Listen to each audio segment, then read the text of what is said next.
Welcome to a meeting of your Hillsborough County Board of County Commissioners. Representing District 1, Harry Cohen. Representing District 2, Ken Hagan. Representing District 3, Gwen Myers.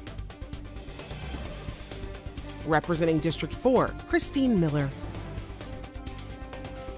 Representing District 5, Donna Cameron Cepeda. Representing District 6, Chris Bowles. Representing District 7, Joshua Wostel. The County Administrator is Bonnie Wise. The County Attorney is Christine Beck. Time is set aside at the beginning of each meeting for citizens to speak on any issue. So we have time for everyone. Speakers are asked to limit their comments to 3 minutes. Today's meeting is brought to you with closed captioning by Hillsborough Television. Good morning and welcome to the July 16, 2025 regularly scheduled board meeting of the Hillsborough County Board of County Commissioners. Would everyone please rise for the pledge and invocation given by our chaplain, Commissioner Gwen Myers. I pledge allegiance to the flag of the United States of America and to the republic for which it stands, one nation, under God, indivisible, with liberty and justice for all. Oh, gracious Heavenly Father, I come this morning saying thank you. Thank you for your grace, your love, and peace. Peace that surpasses all understanding. Father, I ask that you would bless this board, the leadership of this board, the administration of our county, and all our employees who deliver services in your name. This I ask in your holy name. Amen. Thank you, Commissioner Myers. This morning we have one special proclamation to be presented, and it will be by Commissioner Cohen.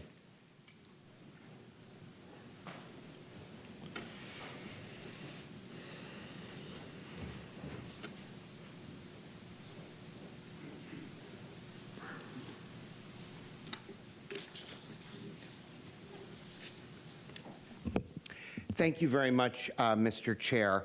I would like to ask the following members of our audience to join me at the podium: Sandra Schroka, Ben Ritter, Janet Beyer, Matt Wieczorek, Liz Mueller, Carmen LeBeau, and Jada Clark.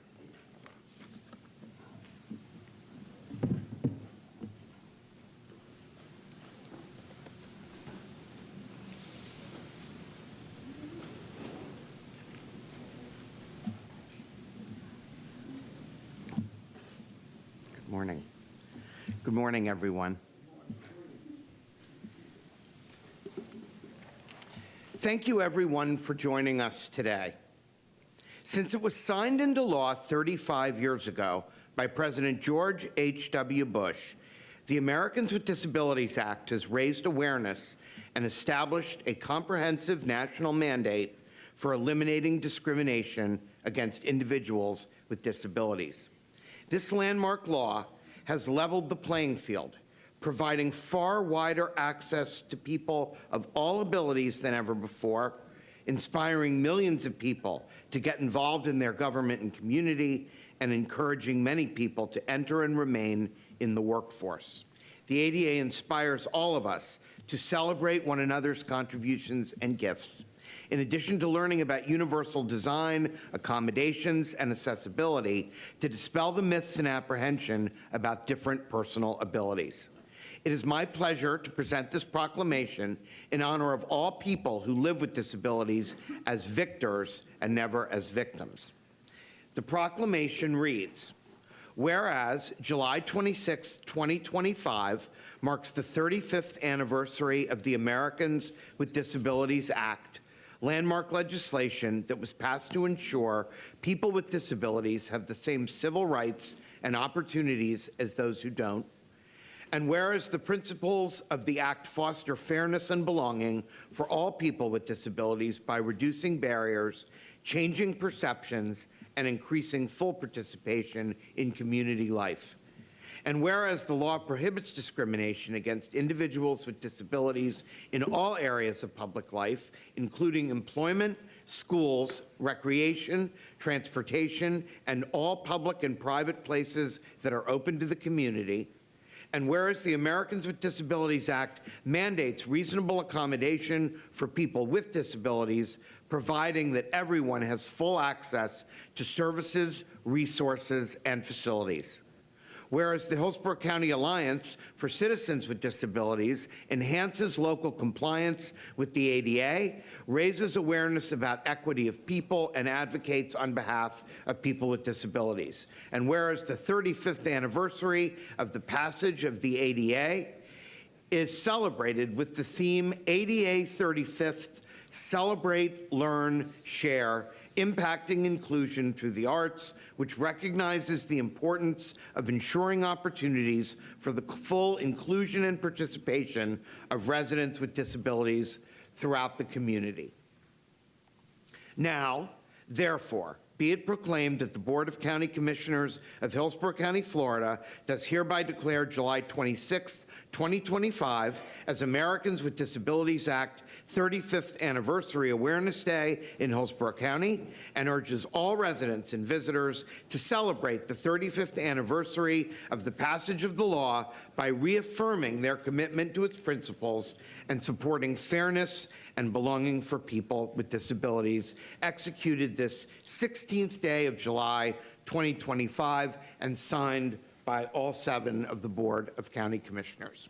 So congratulations to all, and Ms. Sroka, I believe we're going to turn the mic over to you for a few words. Good morning. Let's see, do we have a, yes, we do. All right. There.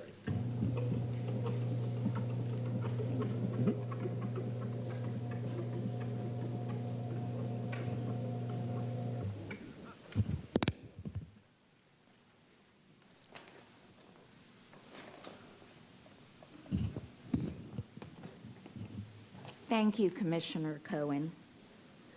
On behalf of the Hillsborough County Alliance for Citizens with Disabilities and the Tampa, thank you, and the Tampa Mayor's Alliance for Persons with Disabilities, we gratefully accept this proclamation. We thank the Hillsborough County Board of County Commissioners for the decades-long commitment to supporting the Americans with Disabilities Act, and most importantly, for recognizing the invaluable contributions of people with disabilities and those who tirelessly advocate for their inclusion, access, and rights in all areas of society. As we celebrate the 35th anniversary of the ADA, the Joint Alliances invite the public, all of you and all of your friends, to join us for a special evening celebrating talent, resilience, and community. Please join us on Friday, July 25th at the Strass Center for Performing Arts Rehearsal Hall for a free event featuring performances by artists with disabilities and an awards ceremony honoring local champions of disability inclusion. Together, let us continue building a community where everyone belongs. And thank you again. Thank you. And thank you, everyone, for joining us this morning. We're going to go ahead and take a picture with the board, I believe. And let's all maybe gather right back here.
Thank you, Commissioner Cohen. Bonnie, want to review the changes to the agenda? Yes, good morning, Commissioners. We have one item that has been deferred to August 6th. It's item A56, which is the fiscal year 2025 Florida Commission for Transportation Disadvantage Grant Agreement. We have one item that has been removed from consent for discussion or questions by Commissioner Bowles. It's item A35. This is select and authorized negotiations for a 15-year agreement with the highest-ranked firm, Waste Management Inc. of Florida, for their processing and marketing of collected single-stream program materials for the Solid Waste Management Department. We have a few items for time certain. The first one is item E1 at 10 o'clock. This is to receive a special appearance by Craig Richard, President, CEO of the Tampa Bay Economic Development Council, to present their activity report for 2025. 11:45 is a recess for lunch. Those are the changes to the agenda. We have a motion to approve the Move changes. for approval. Motion, Commissioner Myers. Second. Second, Commissioner Cohen. Please record your vote. The changes to the agenda.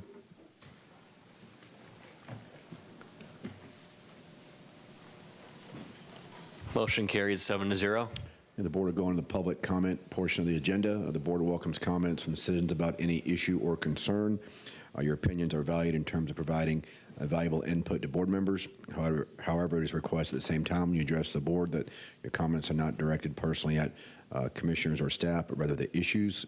We've set aside 45 minutes for public comment this morning. When you come to the podium, please state your name and speak clearly into the microphone, and I'll call you in the order in which your names have appeared. The first three speakers this morning are David Coleman, followed by Thomas Cobert and Isabella Mueller.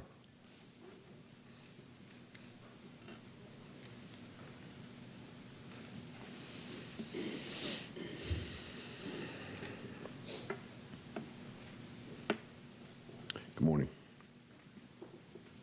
Good morning. My name is Dave Coleman, and I attended 4 public comment meetings on the CDBG, $709 million.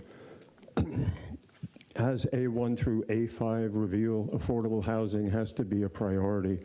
The HUD money is an opportunity for safety and to increase workforce housing, to repair what our most needy lost. If our yearly budgets are any example, we will fail. Pinellas has a plan with $597 million going directly to housing and $105 to infrastructure. On table 27 of our plan, we have $1 trillion in unmet needs, with $314 million going to 80% AMI housing, with $92 million for infrastructure, and $156 for economic revitalization, whatever you construe that to be. You've had 6 months to respond to HUD with a concise plan. Hopefully they don't look at our non-transparent county budgets. Fiscal years 24 and 25 with 139 and 125 million for affordable housing are indiscernible. How can we at public meetings help define where this 709 million should go if we don't have a clue where other affordable funds are? FY24 has things like Plant City infrastructure, Temple Terrace ditch maintenance, Sunrise Group Home, Joshua House improvements, Public Works sidewalks, Kids Place improvements. All nice things, but nothing to do with affordable housing. FY25 has $10 million in salaries for 41 workers. That's $242,000 a year for each. Obviously, this isn't so. You have the audacity to put $35 million in the CDBG for administration. I suggest you focus not as much on well-off 80% of AMI, but lower-income people that lost so much, especially during Milton here in Hillsborough. To make our most vulnerable whole, to not repair manufactured homes leaves the ones forced to evacuate without much recourse. To ignore trailer park residents, especially seniors, because they pay lot fees to private businesses is just an excuse. To not protect them going forward is abysmal. I have also attended the Affordable Housing Advisory Board with others. We were told it was canceled after we were there. More proof you could care less about housing. To not have the group meet for like 4 months. I also attended the Charter Review Board, where we have heard for over an hour from 2 commissioners. Perhaps when all commissioners are supposedly invited to speak, they should show up. If the board needs directions from those who appointed them on topics like 9 seats instead of 7, home rule, which our lawyers answered their partisan question, and why the fire chief needs 7 bosses instead of 1. Thank you, Mr. Coleman. Appreciate your comments. Thomas Colbert, followed by Isabella Moyler and Todd Randolph. Good morning. Morning. Mr. Chairman, Commissioners, good morning. My name is Tom Colbert. I came today to speak on 3 agenda items that concern mental health programs. I have a deep personal experience with this. In September '76, after my discharge from the Air Force, my mother took me to the VA emergency room where I was diagnosed suffering from a manic depressive psychotic break. I was sent home to wait until treatment options were available. I got worse. My mother called 911 and a deputy took me to the county mental health hospital. 2 days later, I was transferred to the VA where I was diagnosed with having a sociopathic personality. That diagnosis followed me for 43 years without treatment or medication. Sociopaths cannot be cured or treated. In October 2019, I had a severe breakdown. I was hospitalized at the VA, where I was finally diagnosed with a bipolar I disorder, which confirmed the first diagnosis I had received 43 years previously as being correct. The sociopath diagnosis was wrong. It devastated my life. It caused me to be emotionally dysfunctional my entire adult life, which is why I believe I had problems with relationships my entire life. I am now on the medications I need, and after my discharge from the hospital, I was referred to a 4-year outpatient program where I received the therapy I needed. I'm doing okay now, and I'm finally mentally healthy. I know from personal experience how important mental health programs are and the importance of proper treatment and a correct diagnosis. Agenda items 25, 27, and 28 are things that address a critical need. Item 25 gives law enforcement a tool to deal with someone in crisis. Item 27 is an investment into a program to help employees by focusing on preventive care. Item 28 invests in helping individuals in crisis from having a criminal record while they are dealing with a serious mental health problem. I was charged in 2019 when I had my breakdown with 4 misdemeanors. I was assigned to Veterans Court where the judge withheld adjudication, which means I do not have a criminal record. I told you about my journey to give you a real-life example of why it is important that these 3 agenda items be approved. To those of you who are listening, thank you. Thank you, sir. Appreciate the comments. Isabella Moyler, followed by Todd Randolph, and then Alyssa White. Good morning. Good morning. Hi, Commissioners. I'm Isabella Moeller. I'm a member of the Hillsborough Affordable Energy Coalition, and I'm also a student at USF.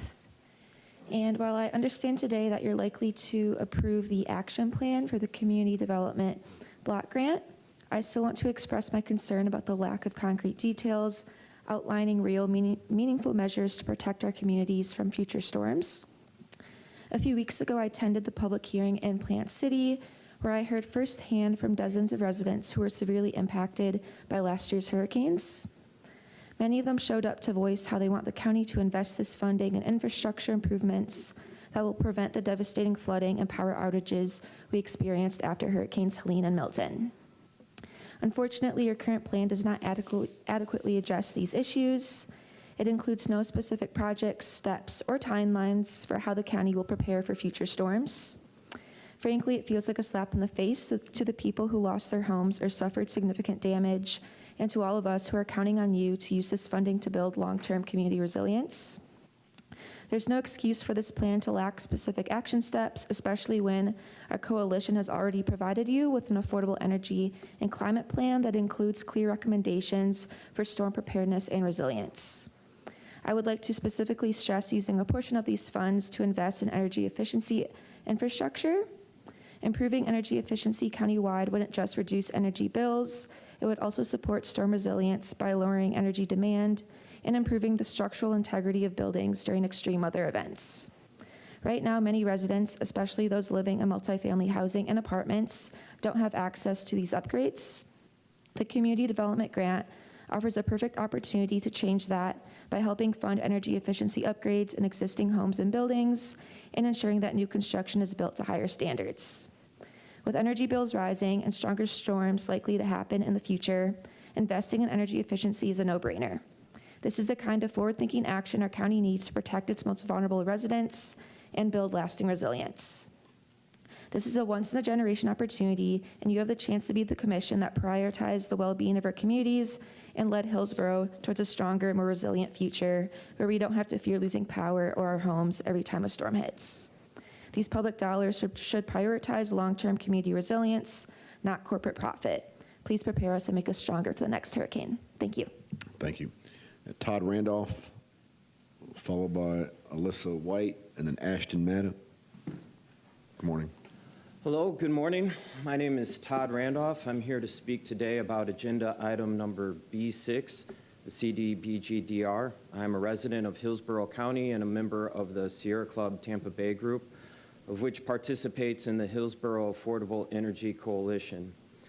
I spoke here back in February with the Hillsborough Affordable Energy Coalition on the topic of an affordable energy and resilience plan for the county. I am encouraged to see that the county is beginning to assemble a plan analogous to that in the Sustainability Action Plan. The CDBG-DR provides an opportunity for Hillsborough to take a step in the right direction towards preparing the county for the future, and the right Sustainability Action Plan can work in tandem with the CDBG-DR efforts. It is disappointing that the final action plan for the CDBG-DR has not been released for public viewing prior to your approval today, and we do commend the county for having ample public comment events. We have faith that you will only approve an action plan that prioritizes the public's concern. We also trust that the final action plan will direct the funds directly into community development and not through developer handouts or consultants. Avoiding such handouts ensures an efficient dispersion of these funds. When I spoke here earlier this year when we proposed the Affordable Energy and Resiliency Plan, I highlighted the need for the provision of accountability metrics for energy providers. This is especially important now as new TECO rate hikes are being implemented and residents are seeing a jump in their bills, particularly impacting the energy burden placed on low-income communities. Energy burden is the percentage of a household's income that goes towards energy costs and is considered high when a household spends 6% or more of its income on energy. Such measures as implementing a 6% cap so that the cost of the electric utility may not exceed 6% of a consumer's monthly income address this community calamity. Accountability metrics should be included in the final action plan, being that it directly aids the communities that the CDBG-DR targets, and also included in the development of a sustainability action plan for the county. Thank you. Thank you, sir. Alyssa White, followed by Ashton Maddow, and then Haran Mahish. Morning. Good morning, Commissioners. My name is Alyssa White, and I'm the Climate Justice Organizer with Florida Student Power and a member of the Hillsborough Affordable Energy Coalition. Let's be honest, this CDBG-DR proposal is a historic opportunity. We are being handed hundreds of millions of dollars, not just to recover from past storms, but to decide what kind of future that we're building. And right now, we all know that this plan does not meet that need. I want to talk specifically about mitigation. Mitigation isn't some kind of buzzword. It's literally life-saving for our communities. It means keeping people in their homes, making sure our infrastructure doesn't fall when the next storm hits, and investing in neighborhoods that have been hit the hardest and neglected the longest. But right now, this plan falls into the same old patterns. It puts new development ahead of repairing what's already been damaged. It pours money into large-scale projects while families in East Tampa and Progress Village are still living in unsafe, mold-ridden homes. It overlooks proven natural protections such as wetlands and green spaces, areas that we know can reduce flooding and save lives. What you're presenting is not resilience, it's business as usual, and that's not good enough for us. People in our communities are scared, not just about the next storm, but about being forgotten again. We knock on doors, we hear the stories, and people are still waiting for help that never came. If we don't center them in this plan, then who is this money really for? We all have the power to make this right, to shift the focus from shiny new development to real safety, real dignity, and real protection for our communities. You can invest in storm-proof housing, protect natural buffers, and finally deliver the kind of infrastructure that we all deserve. If FEMA goes away, and that's a real possibility, you'll be on the front line of every future disaster for Hillsborough County. That's why this plan must be built for the long haul, not just recovery, but also resilience. We know that you're working under a deadline, but that cannot be an excuse for pushing through a plan that leaves people behind. Changes need to be made. This is about more than recovery, it's about justice. So please take the time to strengthen the plan and come walk with us, come knock on doors with us, and see firsthand what your communities are really up against. It's that simple. Thank you. Thank you. Ashton Maddow, followed by Haran Mahish, and then Denise Herndon. Hello and good morning. My name is Ashton Maddox. I'm an organizer with the Clio Institute. I'm also a member of the Hillsborough Affordable Energy Coalition, and I'm here to talk about agenda item B6, the CDBG-DR action plan that's up for a vote today. Oh, fine. Thank you. And I have two main points that I want to speak about. So firstly, this plan and the federal funding is not only necessary to a county in desperate need of improved infrastructure, but also critical to building climate resiliency. And while this plan takes necessary steps in the right direction, it's also vague and seems to be a loose commitment. I encourage you as a county commission to ensure that you do the right thing with these funds and rebuild Hillsborough better. With these funds, expansion of solar energy could transform the county, just plain and simple. Through the use of microgrids, communities in our county would be benefited by increased energy independence and could transform community centers into places that communities can trust, especially in the aftermath of a major storm. And secondly, I want to say that I'm disappointed in the county and their handling of this action plan. To not have the updated plan accessible to the public should be considered disgraceful on the day of the vote. The county also released the original draft on the same day that the public comment period opened, and front-loaded the public comments within the first 2 weeks of it being accessible. So tell me, how are people supposed to know what to comment on when the 150-plus page document was accessible hours before the first public hearing and before any educational events? The county needs to work to earn back the trust it has with its residents, because even with these shortcomings, hundreds of people still gave their public comments. Thank you. Thank you, sir. Haran Mahish, followed by Denise Herndon and Lauren Novorsky. Good morning. Hello, County Commissioners. I would like to thank you for creating this plan. However, I'd like to say there is a lack in this current plan that I find is very disappointing. There is a lack of investment into solar energy, including microgrids. During heavy weather events, various people suffer from power cuts, including those who have to survive with electronic equipment in order to survive. And during those events, power cuts can become deadly. As such, I would really encourage this county commission to invest in solar microgrids to make sure that during power cuts, our most vulnerable still have a chance. Thank you. Thank you, sir. Denise Herndon, followed by Lauren Novorska, and then Michael DeClerc. Good morning. Good morning. I'm Denise Herndon. I'm here to talk about A7.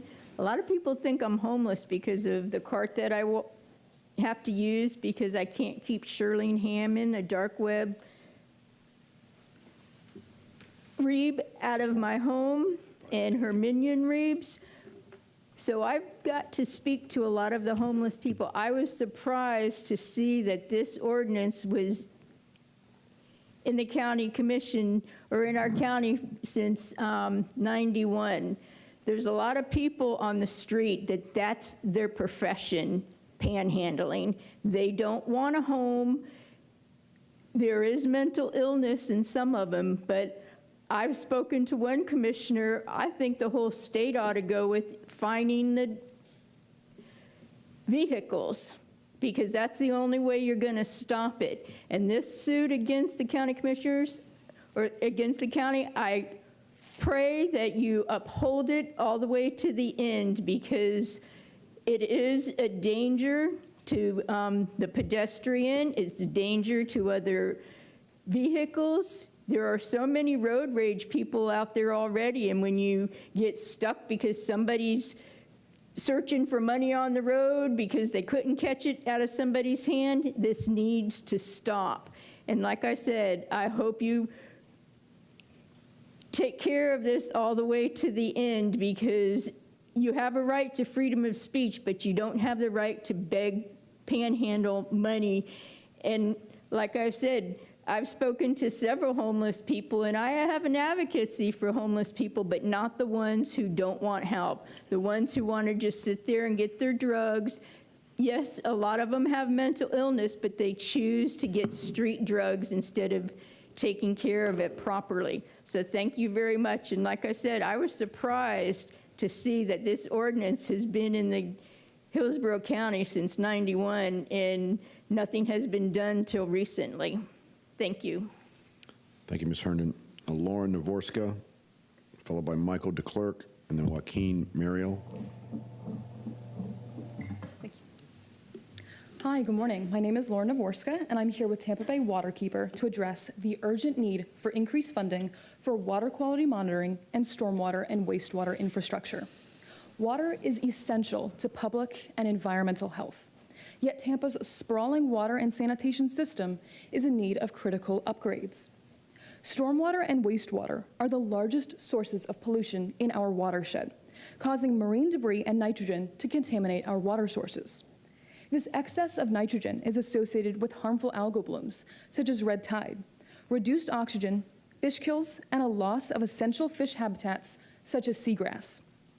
Poor water quality poses a major threat to both human and environmental health, negatively impacts our coastal and tourist-based economy, and prevents us from safely swimming, drinking, and fishing.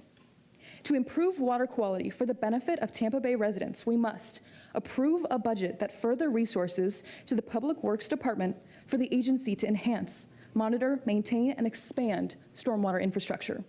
2, support the continued funding of septic to sewer transition and increase allocations to retrofit septic systems with nitrogen treatment technologies. And 3, increase funding towards public works capital improvement projects.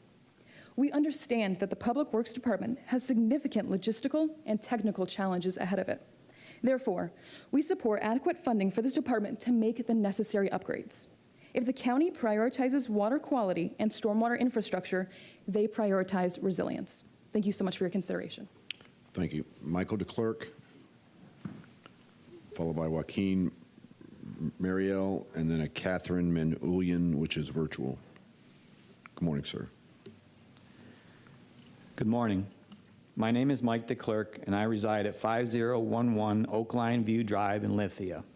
I'm also the Florida Director of Recycling Operations for WM. I would like to speak to you this morning on item A35 in today's agenda. As a Hillsborough County resident, I want to thank and congratulate the board on the results that came about by moving this lengthy process to a best and final offer. This action saved the taxpayers of Hillsborough County tens of millions of dollars over the next 15 years and was quite clearly in the best interest of the tax-paying residents that live here. As part of our central strategy as a company, WM is intentionally expanding our presence in sustainability-based projects such as this contract contemplates. WM sees this important contract as a generational opportunity to bring to the Tampa Bay region a badly needed modern recycling processing facility. We fully understand that these opportunities do not come around often, and our proposal reflects the deep thought, collaboration, and effort we have put into our proposal.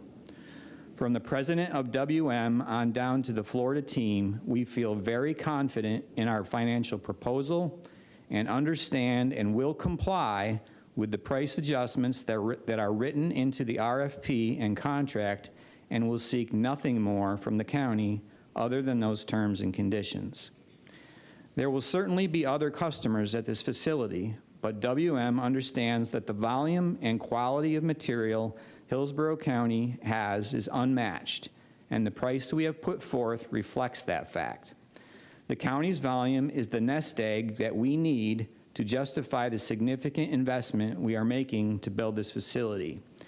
You have the best possible price due to this fact, and the Hillsborough County's volume will always come first at this facility.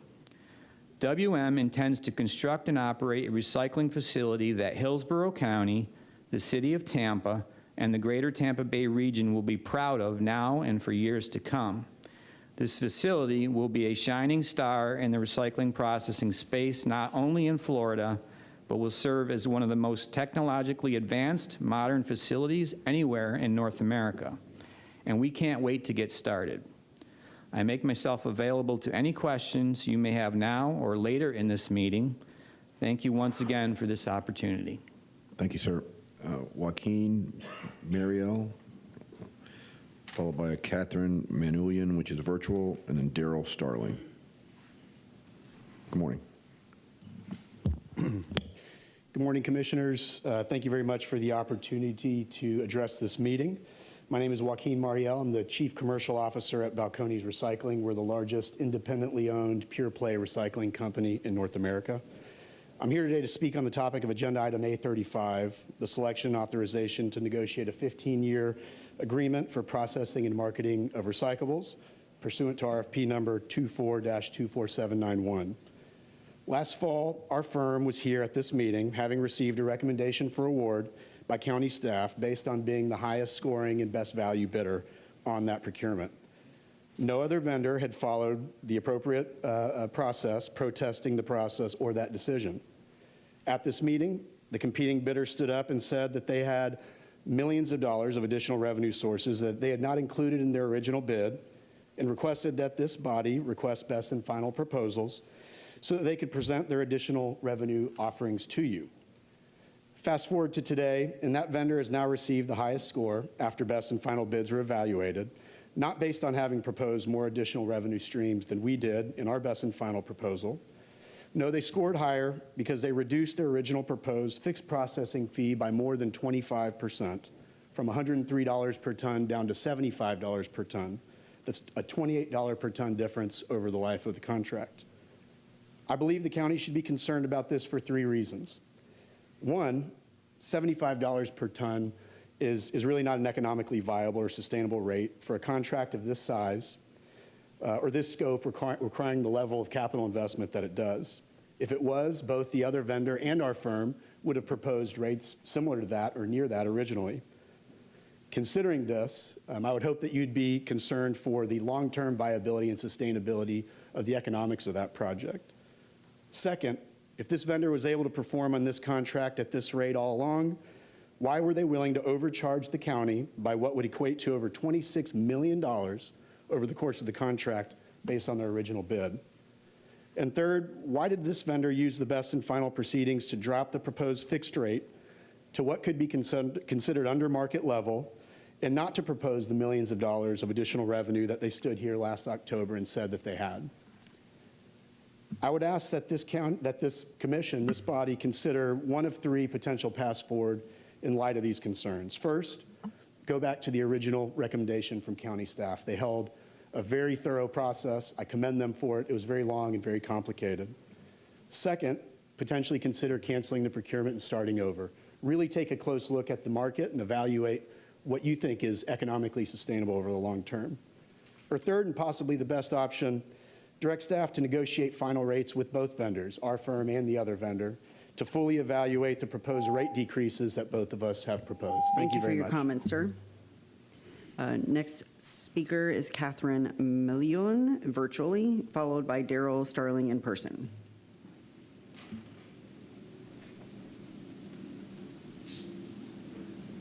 Is our next speaker online?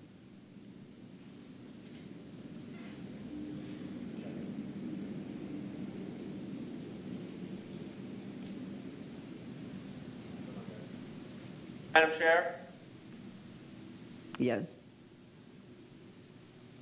Catherine never checked into the meeting. Okay. We're going on to Daryl Starling, please, in person, followed by Gloria Hall virtually.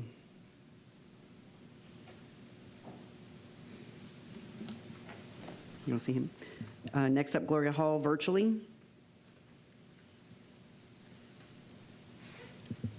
Gloria Hall, can you hear us? Yes, I am here. Good morning, everyone, and thank you for this opportunity to speak this morning. I'm speaking on item B6.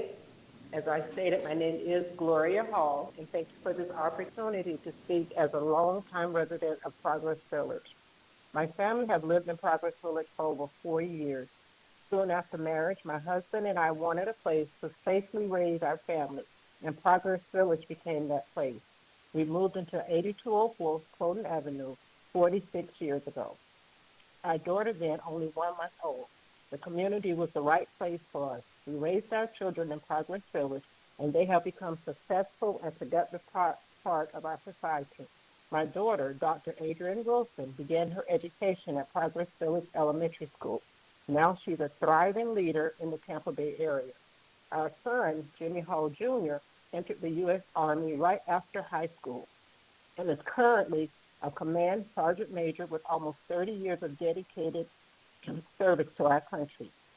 And myself, a retired educator with 39 years of service, and thank you to our community. Now you may ask, why is this important at this meeting? Well, it's important to me because it is our community that has helped my family flourish. There are neighbors who have helped us raise our children, neighbors who have pulled together to fight for a 78th Street library in our community, and neighbors who continue to this day to help Progress Village continue to thrive. When Mr. Cody Fowler envisioned Progress Village many years ago, he looked for like-minded people to build a community for home ownership and communities, because that's what is important for families. His vision has not changed through the residents of Progress Village living here now. Well, Progress Village welcomes that progress in the village, thanks to our past president, Linda Washington, of our civic council, who coined that phrase, progress in the village. But however, as this progress happens, we, the Progress Village community, we welcome the opportunity to continue to have a seat at the table to help keep our community legacy and vision alive of being a community where families can raise their children and take pride in doing just that. So once again, as a dedicated resident, I humbly ask our Board of County Commissioners to continue working with us to ensure that our community, which is Progress Village, will continue to receive the support needed to keep our vision alive for family legacy. Thank you for your time. Thank you for your comments, ma'am. Next up is Marlise Tolbert-Jones, followed by Twanda Bradley, both in person.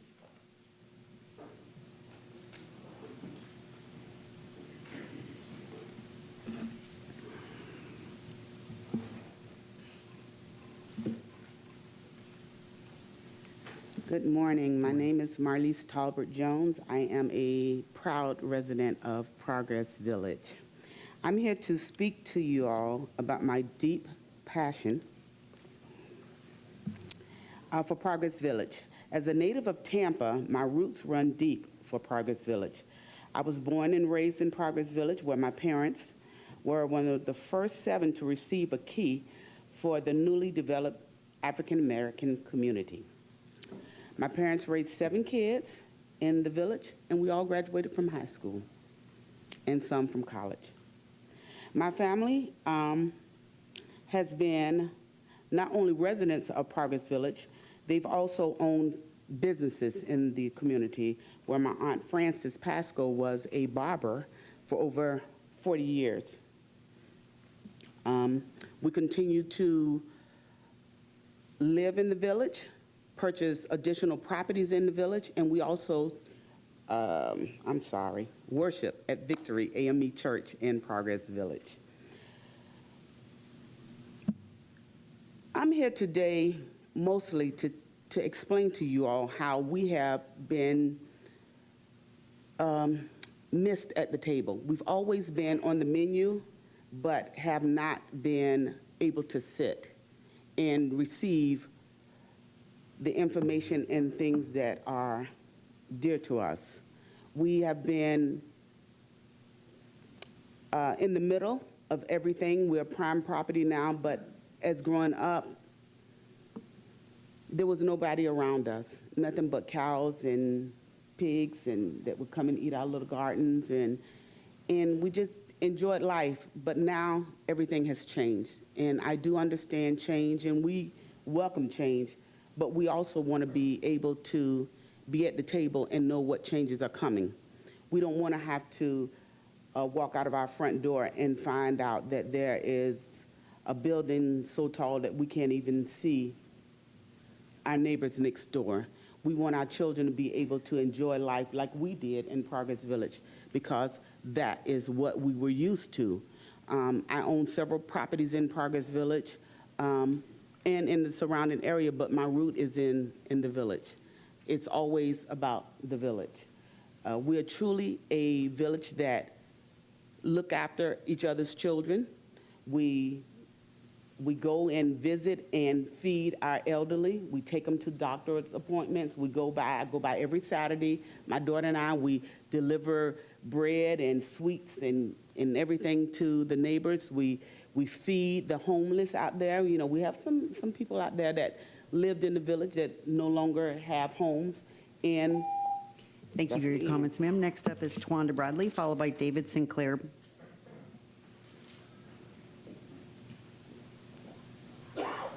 Good morning. My name is Twanda Bradley, and I'm the president of Progress Village Civic Council, and I thank you all for allowing me to hear my voice. Today I stand because we are in the midst of growth.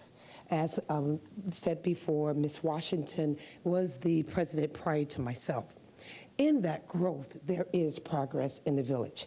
I was born in Progress Village 60-something years ago. Progress Village is 65 years old this year, and we're so proud of it. With that being said, a lot of things have changed and looking to change even more. Things have built up around us and continue to build around us. Some things we can't stop. However, we want to make sure that we are not embedded, that we're not seen, that we don't exist anymore, and then things taken away from us.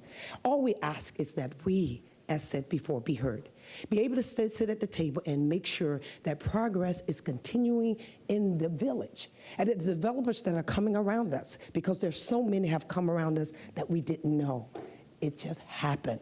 But at this time, MMI is one of the developers that are there. They did come to us. They did come to us thanks to Commissioner Myers to let us know, well, that was the after fact, I guess I should say, because we didn't know. If it wasn't for her, we wouldn't have known what was getting ready to happen around us. So here we are.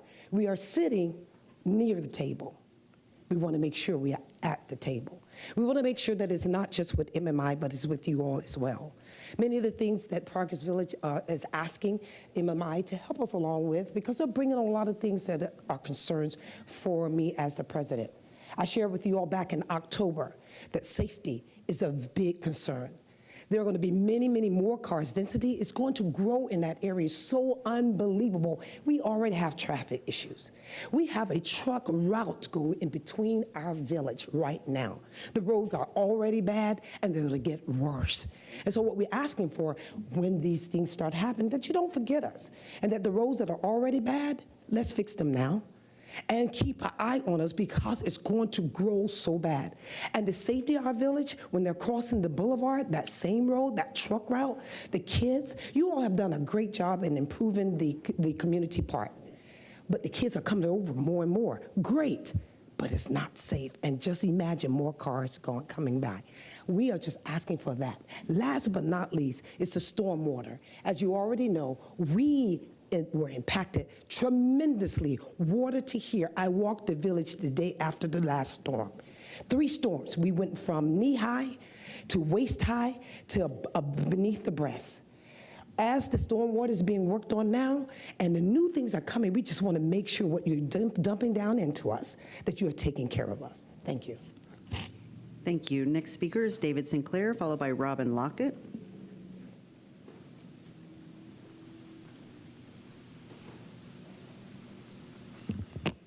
Good morning. You may wonder why some of us community members keep coming here and with passion, why some of us keep saying to ourselves, why turn up? Why come while perhaps we're just talking to the wind? Why perhaps some of our friends say, you're just coming here and people have their minds made up already?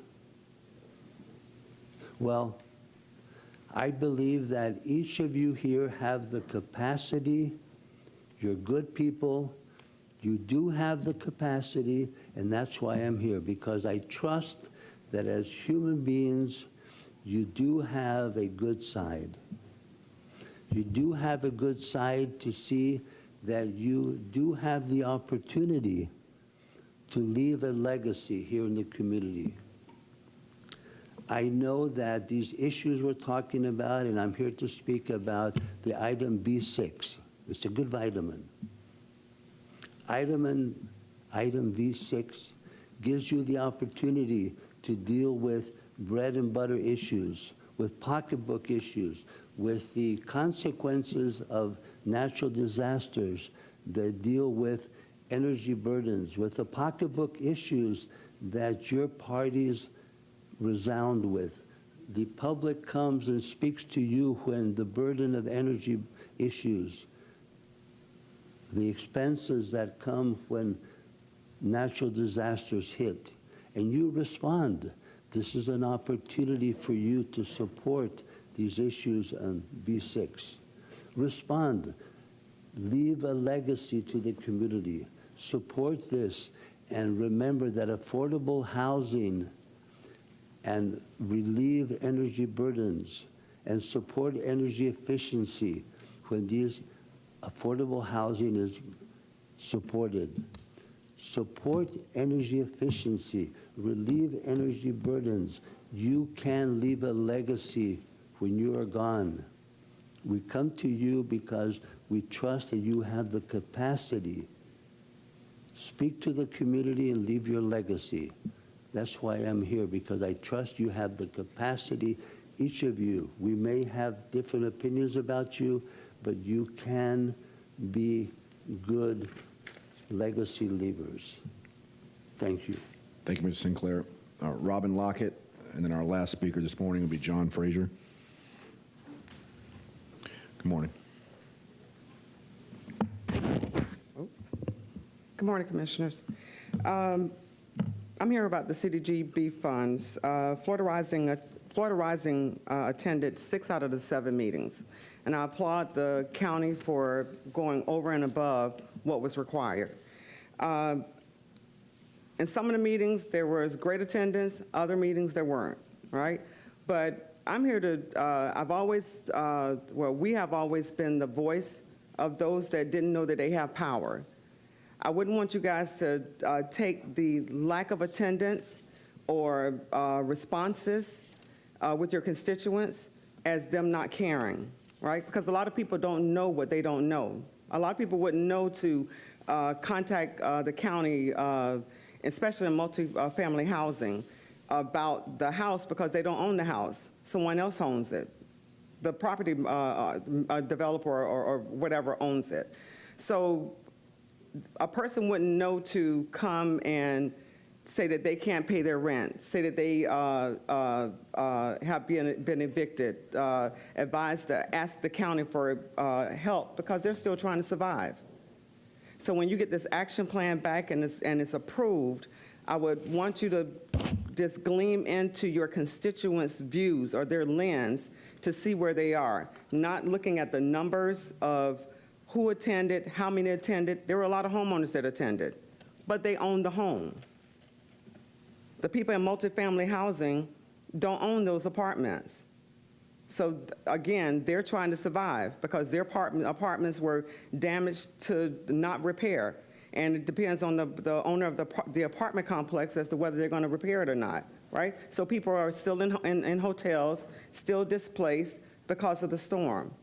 So what I'm asking you guys, when this plan is approved, that you take a gleam from your constituents. Those are displaced and don't have a voice, or don't know that they have the voice or the power in deciding on what programs are going to be presented for those individuals.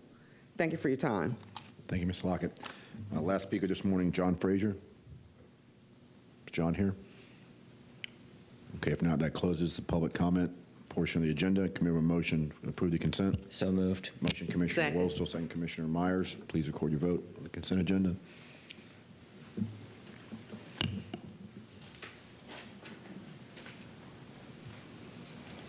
Motion carried 7-0. Bonnie? Thank you. We have a few minutes before our 10 o'clock, so we'll move forward with item B1 and B2. Mary Helen Ferris will present both these items regarding the Housing Finance Authority. Good morning, Commissioners. Mary Helen Ferris with the County Attorney's Office. The first item is for Robles Park. It's a 220-unit multifamily project for income-eligible families. And there's no county funds involved in this, but the tax code requires the board approval. And I'm available for any questions. If you have no questions, can we have a motion?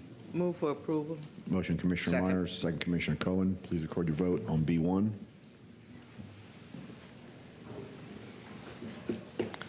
Motion carried 7-0. B2.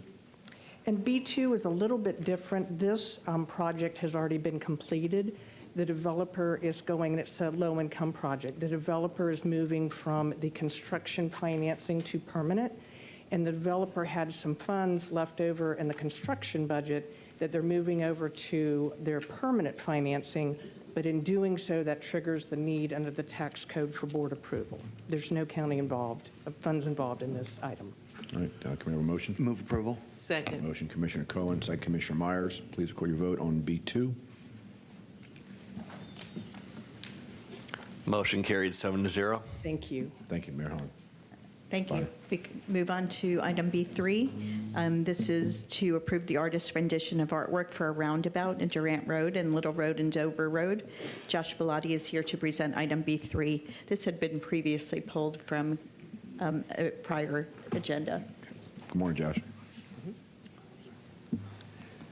Good morning, Commissioners. Thank you, Bonnie. Josh Bellotti, Engineering and Operations Department.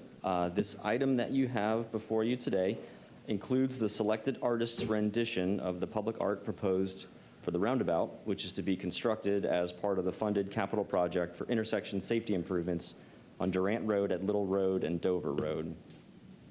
Some quick background on this item. In accordance with the board's policy on public art and roundabouts, the then District 4 Commissioner was consulted for design input on the public art. The design concept was then brought to the board for authorization for the Public Art Committee to issue a call for artists. After the Site Advisory Committee and Public Art Committee made their selections, the artist rendition for this roundabout, as well as 2 others, was approved on the consent agenda. Fast forwarding to today, the Capital Roundabout project is at the stage where staff is ready to commission the public artwork. The board still has the option to proceed with the public art or to waive its policy with a simple majority vote. The artist rendition depicted here on the slide is a portrayal of the character Ceres from ancient mythology, representing agriculture, and the concept is an homage to the history of citrus farming in this area of the county. The artist proposal is an approximately 8-foot-tall bronze sculpture of Ceres, holding a basket of citrus and raising an arm holding an orange. The proposed cost for the sculpture is $95,000, which is budgeted within the public art program as part of the public art plan included in the FY25 adopted capital improvement program. At the May 21st BOCC meeting, the board requested information on alternatives to public art and roundabouts. Depicted here are some examples of what that might look like should the board elect to waive its policy and not include the public art piece. The standard median design would include a mounded area with native ground cover, along with minimal landscaping such as palms to give some vertical height in the center. This basic level of xeriscape would be intended to require little maintenance and no irrigation. The cost would be borne by the project and operating budget, and the art funding would return to the public art program to be reallocated to another public art project. And so at this time, staff is seeking board guidance on how it would like to proceed with this roundabout, whether public art will be included, and if so, on the artist concept as well. And I'll stop there and offer to answer any questions that you might have. All right, thanks, Josh. Commissioner Miller? Thank you, Mr. Bellotti, for your presentation. As you know, I've spent a great deal of time researching this item and working closely with your staff to fully understand all aspects of this proposal. What I want to make clear to the public is that the public art program is entirely separate from our transportation and infrastructure SIP budgets. This means that the funding for this artwork does not take away from road construction, flood mitigation, or other critical infrastructure projects. Now, if we don't move forward with this roundabout, Public Works would have to turn their transportation and infrastructure funds to implement alternative landscaping. This option not only uses up resources from other transportation priorities, it also adds ongoing maintenance costs. This proposal reflects a fiscally responsible approach. The art is fully funded, already budgeted, and recommended both by the Public Art Committee and the Site Advisory Group. It is an investment that creates a visual identity for the community while allowing us to preserve our infrastructure dollars for their intended purposes. This isn't just about art, it's about planning wisely and maximizing our resources we have without shifting costs unnecessarily. And with that, I move for approval for the artwork for the Durant, Little, and Dover Road roundabouts. Okay, we got a motion to approve Commissioner Miller. Do I have a second? Second. Second, Commissioner Cohen. Commissioner Cameron Cepeda. Yes, thank you, Josh, for that presentation. Thank you very much. But let me begin by saying that I fully recognize that $95,000 is a significant amount of money, and like many of my constituents, I believe there are pressing infrastructure and safety needs in our county that could greatly benefit from such funding. However, I have confirmed that these funds are a part of the public art budget and by policy are restricted to use for public art only. They cannot be redirected to other departments or used for other purposes, no matter how urgent those needs may be. But given that the funds must be used for public art, I believe it's still our responsibility to ensure that the art selected reflects the values, culture, and wishes of the surrounding community. The current proposal is to install a statue of the Roman goddess Ceres, presumably a symbolic nod to the agricultural heritage of the area. While I understand the intent may be to honor local farmers, I've had conversations with farmers and residents in that area, people who live and work the land every day, and they have expressed strong opposition to this statue. Their concerns are both cultural and religious. For many faith-based residents, including those in our farming communities, the installation of a pagan goddess is considered deeply inappropriate and offensive. I want to be clear, this is not criticism of the artist. I've seen his work, and he's certainly talented. But this particular piece is not the right fit for this community. There are countless ways to recognize and celebrate our agricultural legacy without invoking religious controversy.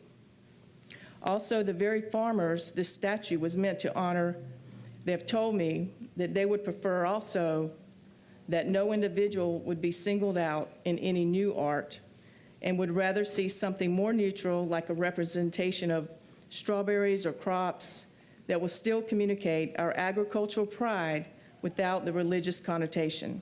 Additionally, I've heard from many constituents who simply do not like roundabouts and would have preferred a traffic light at this location. While the roundabout itself is moving forward, we can still take community feedback seriously when it comes to its design and presentation. Finally, I understand that there is a practical element to having a tall, visible piece at the center of the roundabout to help drivers recognize the need to slow down and navigate around it safely. And I agree with that concept. But let's do it in a way that brings unity and not division.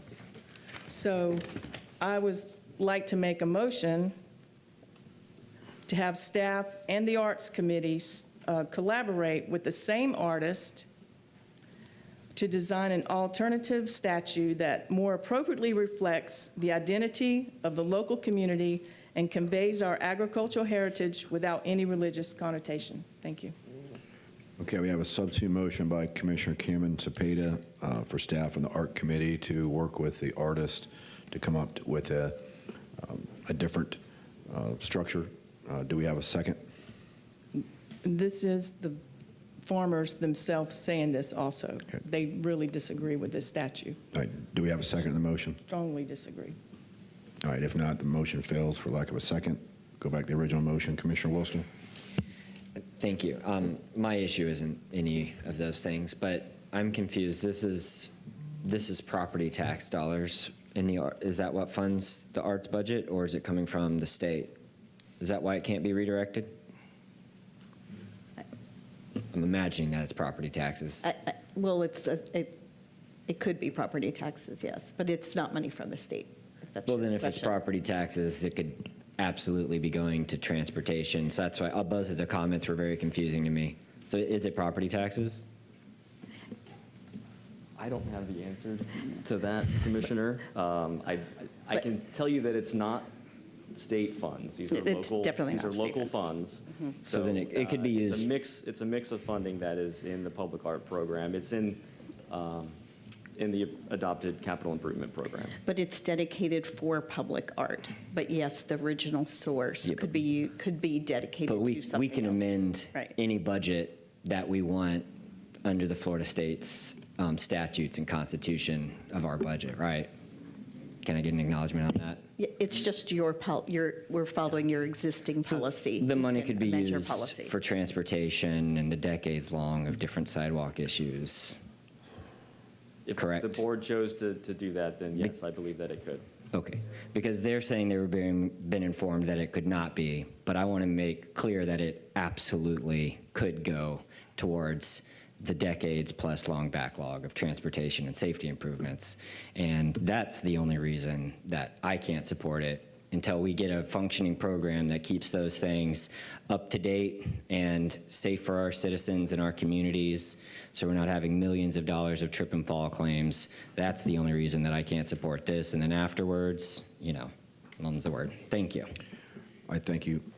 Again, before I go to Commissioner Collin, we got several folks lined up. I just want to remind board members who have a lengthy agenda this morning. I'm going to support the motion on the floor. I always defer to the district commissioner on these items, as well as the previous district commissioner, apparently. Commissioner Cohen? I'll be very brief. I agree with Commissioner Hagan. I support the program, and I support when we have questions of suitability, deferring to the district commissioner to ultimately make that call. Commissioner Cameron Cepeda?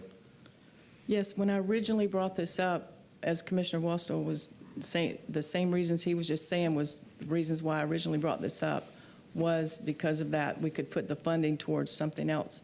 But because currently it is in the arts program, that's why I was trying to keep it. And also the fact that after speaking with the local farmers and the people in the area that really do not want this particular statue. And again, the artist is amazing artist, and using the same artist, but just a different statue was my point. I thank you, Commissioner Miller. Then we'll vote.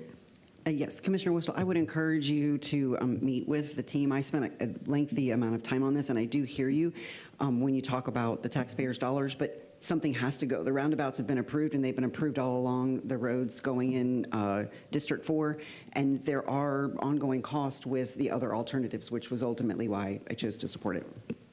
Commissioner Wostel? My only point was that it was said multiple times that this couldn't be used for transportation, and usually the administrator would jump in on things like that when it's incorrect, and I wanted to make clear that it is incorrect that this money could be used for transportation and safety enhancements. It didn't have to be used for this. We can amend our budget whenever we want, just like we did with the supervisor elections. That's all my point was. So I don't really care what goes there, frankly. Okay, again, I support the motion on the floor, and in the future, if we want to discuss changing or amending our policy, I'm amenable to at least having the conversation, but again, that's not the subject of today's agenda item. Okay, if we get a motion, Commissioner Miller, second Commissioner Cohen, please record your vote.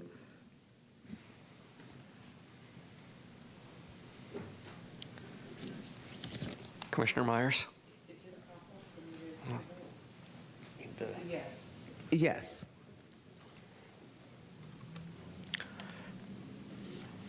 Motion carried 5-2. Commissioners Cameron, Cepeda, and Wostel voted no.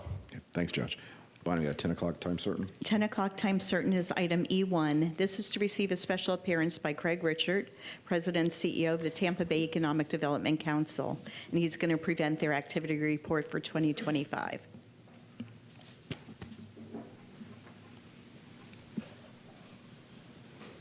Good morning, Craig. Good morning. Good morning, members of the court. Pleasure to be with you as always. Good morning.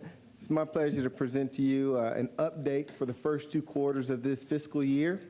And I'm pleased to say we've already had a very successful first half of the year. So we'll jump right into this. In terms of our business development efforts, we've had about 12 business expansions and relocations so far to date. And that's, again, the end of the second quarter was the end of March.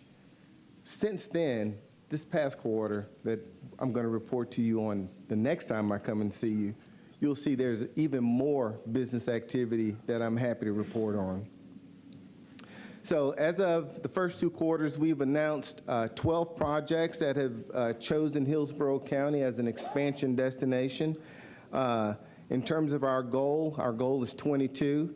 In terms of non-government funding, we've already surpassed $1.4 million, and we anticipate surpassing our goal for this year as well for non-government funding. We have about 1,282 jobs announced there so far, well above the county's median wages for jobs at $93,040 for the average wages of the jobs that we're announcing, and capital investment in excess of $50 million. One of those announcements was Norwalt, which is an automation manufacturing company which expanded here in Hillsborough County. And Commissioner Hagan we were pleased that he was there to welcome them on their expansion. They added 20 new jobs, which included electrical and mechanical engineers, and at least over 28,000 square feet of industrial space over in the Crossroads Logistics Park. Some of the business development activities that we were involved in this year included the Site Selectors Guild in Orlando. We sent a team of our project managers there. IAMC in Sacramento. IAMC stands for the Industrial Asset Management Council, and they have a leadership forum each year. And so it's important that these corporate real estate executives, as well as site selection consultants, they show up to this forum, and we also are presenting have a presence at this forum. TechCrunch in San Francisco, and Economix in Salt Lake City. These are all targeted industry conferences and industry events that it's important to make sure that Tampa Bay has a presence at these places, so when they're considering expanding or relocating somewhere, we're the top of mind for them. In terms of our international activities, I'm pleased to report that Global Tampa Bay, which is a partnership and a collaboration between Hillsborough County, Pinellas County, and Pasco County, we get together and we do joint initiatives and joint missions. And this time we joined our partners at the Tampa International Airport, as well as our other partners, to attend the Select USA Conference. And the Select USA Conference is an event that's held by the Department of Commerce. And they host this event, and they invite prospective companies to attend, and we provide a market briefing to the attendees at this event. We also went to Lisbon, Portugal to visit the Web Summit, which is another targeted industry event. It's important that we make sure we maintain that presence abroad for tech companies as well. So each year we conduct a survey, and this is our opportunity to go and visit local businesses here to get a sense of the pulse of our business community, to understand what types of issues they're facing this year. And so far we've surveyed 64 local companies that have participated in this event and in this survey. And about 2/3 of them are reporting that they're still working on a hybrid schedule. And we don't see that changing very much over the past year. Over half of those that responded to this survey are saying that they're increasing local employment. So that's a good sign, that over half are actually hiring new employees this year. And about 11.6 reported that they're still having difficulties hiring the type of talent that they need to be successful. So we're working with them to make sure that they know about the various workforce development training programs that are out there. We're working with our partners in CareerSource to make sure that they know how to get in contact with the types of candidates that they're looking for their job openings. Make It Tampa Bay is, you may recall, I report on this every time, but this is a collaboration between the EDC and Visit Tampa Bay. And we're pleased to report that over the first quarter, we were working with Santiago Carrada's team to redevelop the website. And if you haven't had a chance, go to makeittampa.bay.com and you'll see a revamped website that really touts what it's like to live here in Hillsborough County. Is geared towards young professionals. The whole idea is to make sure that they see what it's like to work, live, and play in our community. And so this past first quarter and second quarter, we were working to ramp up that website. We've included some videos from young entrepreneurs. We featured New Gen Tech, Embark Collective, the Tampa Bay Wave, Florida Funders companies, and we included these testimonials from these young people to talk directly to this targeted audience. And we provide an extensive list of our schools on this website, the neighborhoods, the universities that they can attend, as well as our healthcare providers. And so every time they attend or they click on this link, they're looking to understand what it's like to live here, but they're also looking to see what types of employment opportunities are available. And so this website also has a job search function, and that includes jobs available in the targeted industries that we focus on. So part of our marketing efforts include using social media. And LinkedIn has been a forum that we have been very successful in generating leads from. And so this past 2 quarters, we were working on developing and expanding our annual LinkedIn campaigns. And the message of these campaigns really is about what's Hillsborough County's business climate like? What's it like for the talent that we're attracting and retaining here, and the quality of life? And so here on your screen, you'll see a couple of postings that are generating really good results.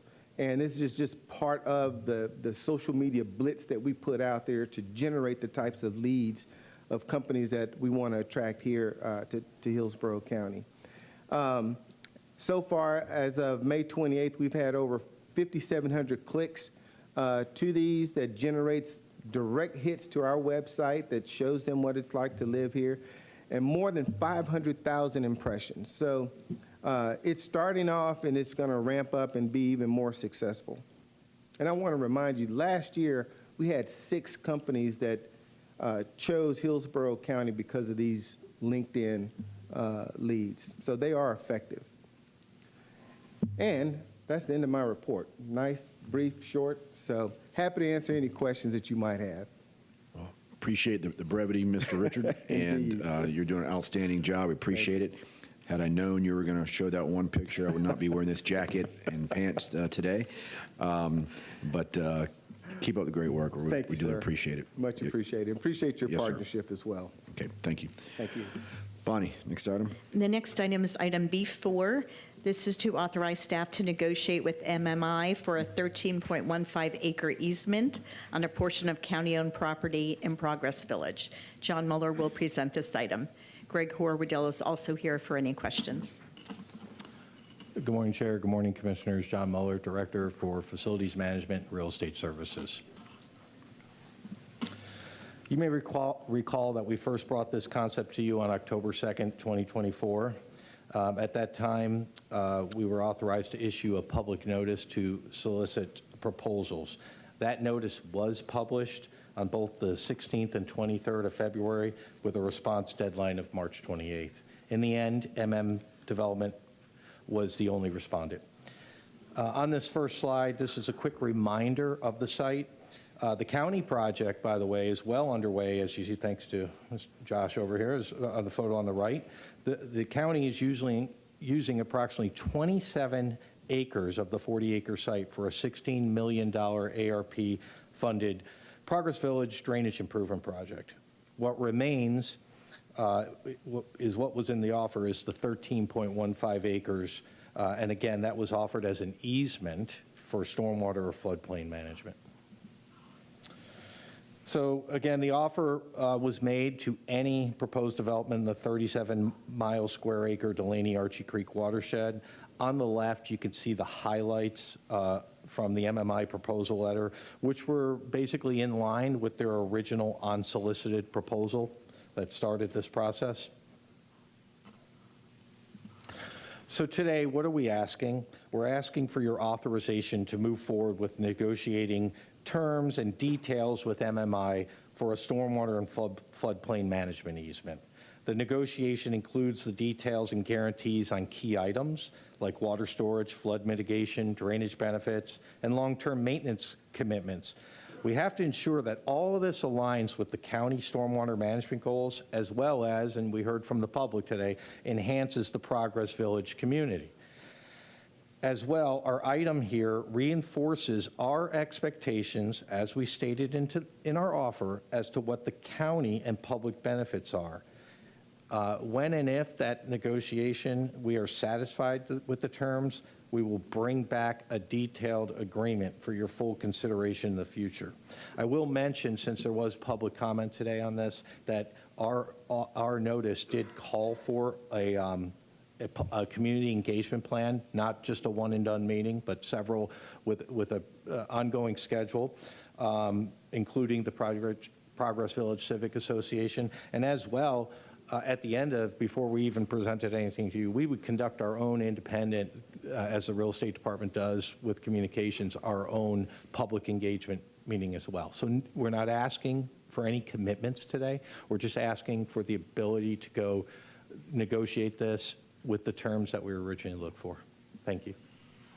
Thank you, John. Commissioner Myers. Good morning. Thank you, Mr. Chair. First, board members, I'd like to address some of the comments that were made, public comments. Year 2022, I think Assistant County Administrator Greg Hordale contacted me about MMI to bring a proposal to the board at that time. And I said to Greg, have we had community engagement with Progress Village? And the answer was no. I said, Greg, we're not going to bring this before the board until we have a meeting with the residents of Progress Village. That was in year 2022. We have had 4 meetings with the residents of Progress Village since year 2022, and they have been on the menu. The problem is they have a smuggler's board with no funding, and they want MMI to do everything for them to improve Progress Village. That is not the case. That's just not going to happen. The developer doesn't have all the money to improve an entire neighborhood. I've said that to my constituents. They would do a few things, but Progress Village needs to come up with its own revenue to take care of some of the things on the wish list that they so deserve in that area.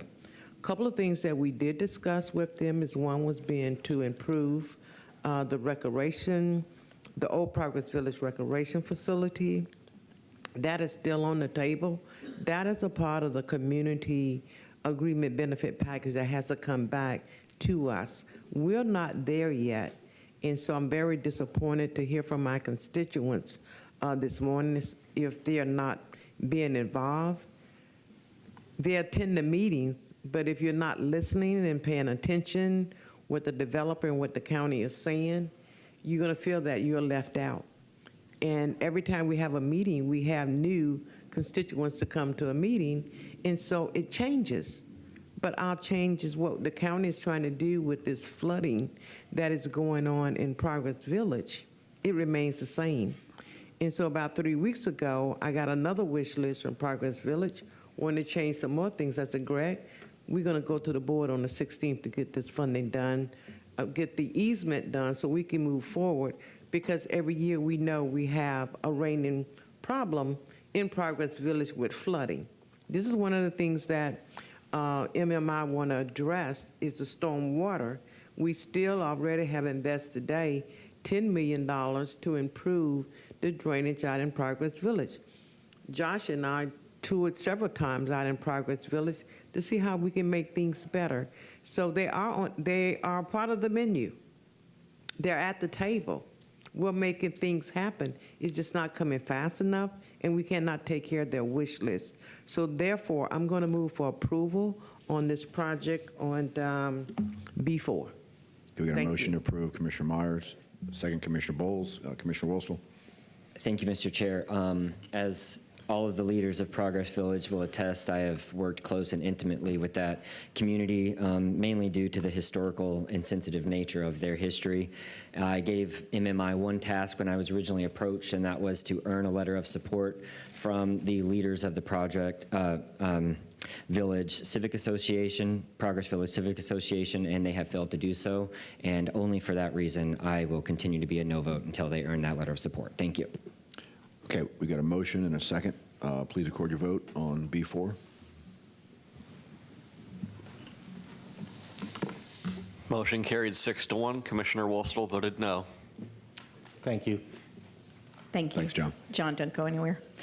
The next item is item B5. This is a resolution allocating up to $150,000 in funding to the Pepin Academies, and this is pursuant to your capital funding policy. I just impressed HTV by doing their job. Thank you. John Muller, Director for Facilities Management, Real Estate Services, once again. So today we are bringing forth a funding agreement with Pepin Academies. For over 25 years, Pepin Academies has been supporting education of youth with disabilities. 2003, they were granted the System of Distinction designation by their accrediting body. And in 2024, this board proclaimed September 4th, 2024 as Pepin Academy Silver Anniversary Day in honor of 25 years of outstanding service. So as you can see on the slide, what are the funds being used for? So the parking and student pickup areas at the Tampa campus are in need of resurfacing and repairs. This will help with drainage, traffic flow, some of the ADA accessibility for the pickup and drop off. And as you can see also, the Riverview campus is in need of some patching and repainting on the exterior side. This item is being presented as a regular item consistent with board policy for outside agency funding requests. Our capital improvements team will be assisting us by inspecting the work before any reimbursements are made. And we also have Mr. Jeff Skoranek, CEO of Pepin Academies, here today with us to show his support. Thank you, and we're here for any questions. All right, thanks, John. I want to make a couple comments here. I don't see anyone in the queue.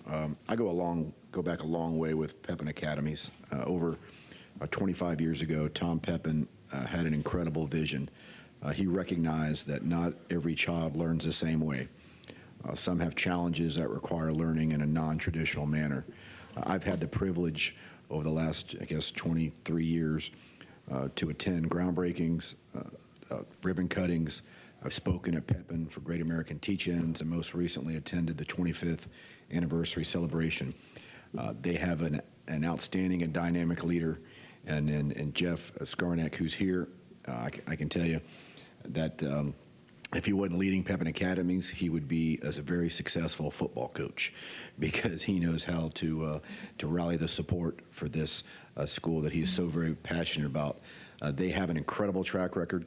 When you look at how they are able to have kids reach their dreams of getting a high school diploma, and in my opinion, are doing God's work. And I want to thank Tom and Tina Pepin, Jeff, and everyone at Pepin Academies for all of their life-changing work. And with that, I'd be honored to pass the gavel to the Vice Chair and make the motion to approve. Second. We have a motion by Commissioner Hagan and a second by Donna Cameron. Commissioner Cepeda, please record your vote. I had complete moment. Motion carried 7-0. Thank you, Commissioners. Thanks, John. Thanks, John. Bonnie? The next item is item B6. This is to approve the Community Development Block Grant Disaster Recovery Action Plan, and then this plan would then be submitted to HUD for approval. Tom Fessler will take us through this item. Good morning, Commissioners. Tom Fessler, Chief Financial Administrator. Item B6 today is asking you to approve a final Community Development Block Grant Disaster Recovery Action Plan. It also asks you to authorize the Board Chair to execute a final agreement after HUD approves the action plan, and to also authorize the County Administrator or her designee to sign certifications and applications necessary to access the funds. It was January 21st when the county received notification of an allocation from HUD of $709,324,000. The funds are to be used for disaster relief, long-term recovery, restoration of infrastructure and housing, economic revitalization, mitigation from the hurricanes of Helene and Milton. At least 70% of the funds must be used for low and moderate income residents, and generally there must be a direct tie to the storms for the funds to be used or a project to be approved. The county did hire a consultant. We realized that we needed to hire a consultant to help us draft the action plan. So our consultant, I believe, is here today. On June 4th, we brought a draft action plan to the board for receipt, and then shortly after that, immediately after that, we kicked off a 30-day public comment period that was required. After the board's approval of the action plan, we will be sending the plan to HUD probably tomorrow, and they will have 45 days to approve the plan or get back to us with any comments on things that we need to address. During the 45-day public comment, or the 45-day period that HUD has the plan, the county does intend to issue a request for a proposal to hire a consultant or consultants to assist us with implementation of the plan. I know there were some comments today about lack of specificity in the action plan as it presented. That's next steps. So this is where we are right now, is to get approval to spend the funds, and then we will start drilling down into the details as far as specific projects and programs that we will implement. Finally, I would also like to indicate that we do intend to work with each of the cities and make sure that they have funding available to them also to also address the needs within their city boundaries. And with that, I'm available for any questions. All right, thanks, Tom. I know you've been working hard on this. I've got several commissioners in the queue. Commissioner Wostel. Thank you, Mr. Chair. And I did disagree with all the comments that were made. I know you guys went down a big journey on this, and this was a first for us. And I know that the work product that we ended up with is going to be exemplary. I think that we're going to avoid a lot of other counties' missteps that may be occurring. I think that you guys were very thoughtful in the process. I know that a lot of us were approached by a lot of the different vendors in this category, and it was very helpful to me, especially since understanding the nuances that are required by HUD and what really needs to go towards housing and other different specific needs that the county we're just not to the point of identifying because 6 months, 7 months seems like a long time, but it's really not in identifying 1,100 square miles of space that you guys take care of for the community. So I understand that it's difficult. I did have a motion. I'm not going to make the motion yet unless the chair wants to, but one of the biggest, I felt like a lot of the administrators that we talked to, they were all high quality. They all did the similar thing, but the one key thing that stuck out to me of importance that I want staff to separate or have a distinct RFP for is that in these models in other areas, what had been done for a very long time is that you would just hire a consultant, and that consultant charges some type of administrative fee, and then they hire a contractor or several contractors. And basically, in that scenario, it adds an unnecessary middleman when it comes to the construction side of things, and it also adds a certain level of unnecessary expenditures that comes along with those, which, in my opinion, would not be prudent and would not allow us to fully maximize the benefit to the community for having that unnecessary administrative fee. I think that was pointed out by one of the public speakers correctly. So I'm going to be making a motion, as this is kind of the county's very first time in this world, to have a very distinct construction manager RFP that will be a global general contractor for handling swinging of the hammers and the contractors in this HUD space, and then an administrator that will be in charge of the administration and grant side of it. And I think that that's a very clear and cut line that will reduce unnecessary overhead that exists. And it's already been being done this way effectively in areas like Georgia, Louisiana, and most recently in the tragic Maui disaster. They actually did what I'm proposing right now. And I believe I can either make that motion now, Mr. Chair, or we can have a conversation about it. I didn't know how you wanted to handle today's topic. If you're okay, can we get all the commissioners' feedback, and then we can entertain the motion? Thank you. I'm supportive of that. Commissioner Bowles? Thank you, Mr. Chair. I absolutely share your concern. I mean, we've argued, or we've had debate, I should say, not amongst the board, but we've had some debates with the public about how we're going to spend a possible $10 million that was allocated, and that has been pared down to $2 million. We're talking about $37 million of money that's gone to this consultant.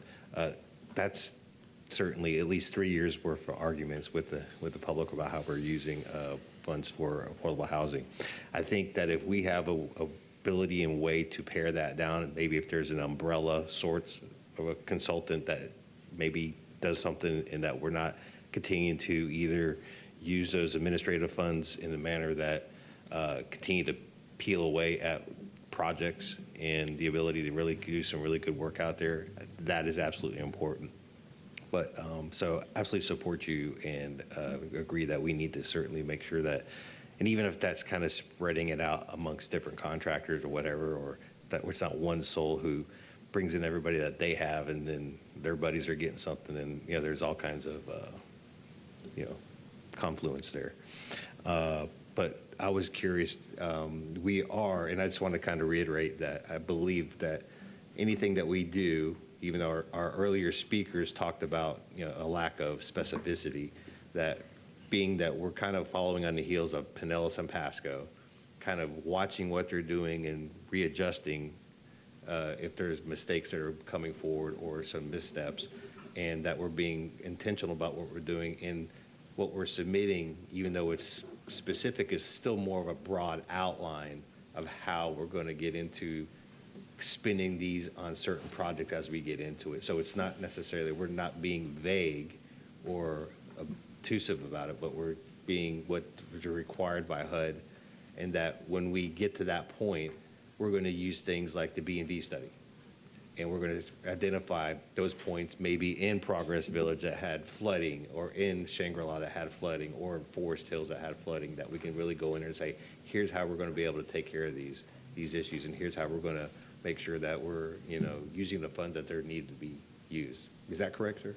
That's correct, Commissioner. We're actually intentionally leaving the plan a little bit broad at this point to provide us with the flexibility so that when we get into the implementation, we can drill down into details and have an action plan that would support what we want to do versus having something that's so specific when we still don't know a lot that will lock us into things, and then we'll have to come back for an amendment to the action plan, which we don't want to do. Which then could delay the ability to Could delay, yeah. So every time we do something, and having worked with the federal government for deployments, I know they want every I dotted and every T crossed, and they will send it back to you if you don't have it done specifically and correctly. So making sure that we're doing this correctly, I think, is absolutely important, so that we can get these things done. So again, I support the idea of making sure we're not spending money willy-nilly out there, and that we certainly have some specificity when we get into it. Thank you. Commissioner Cohen. Thank you very much.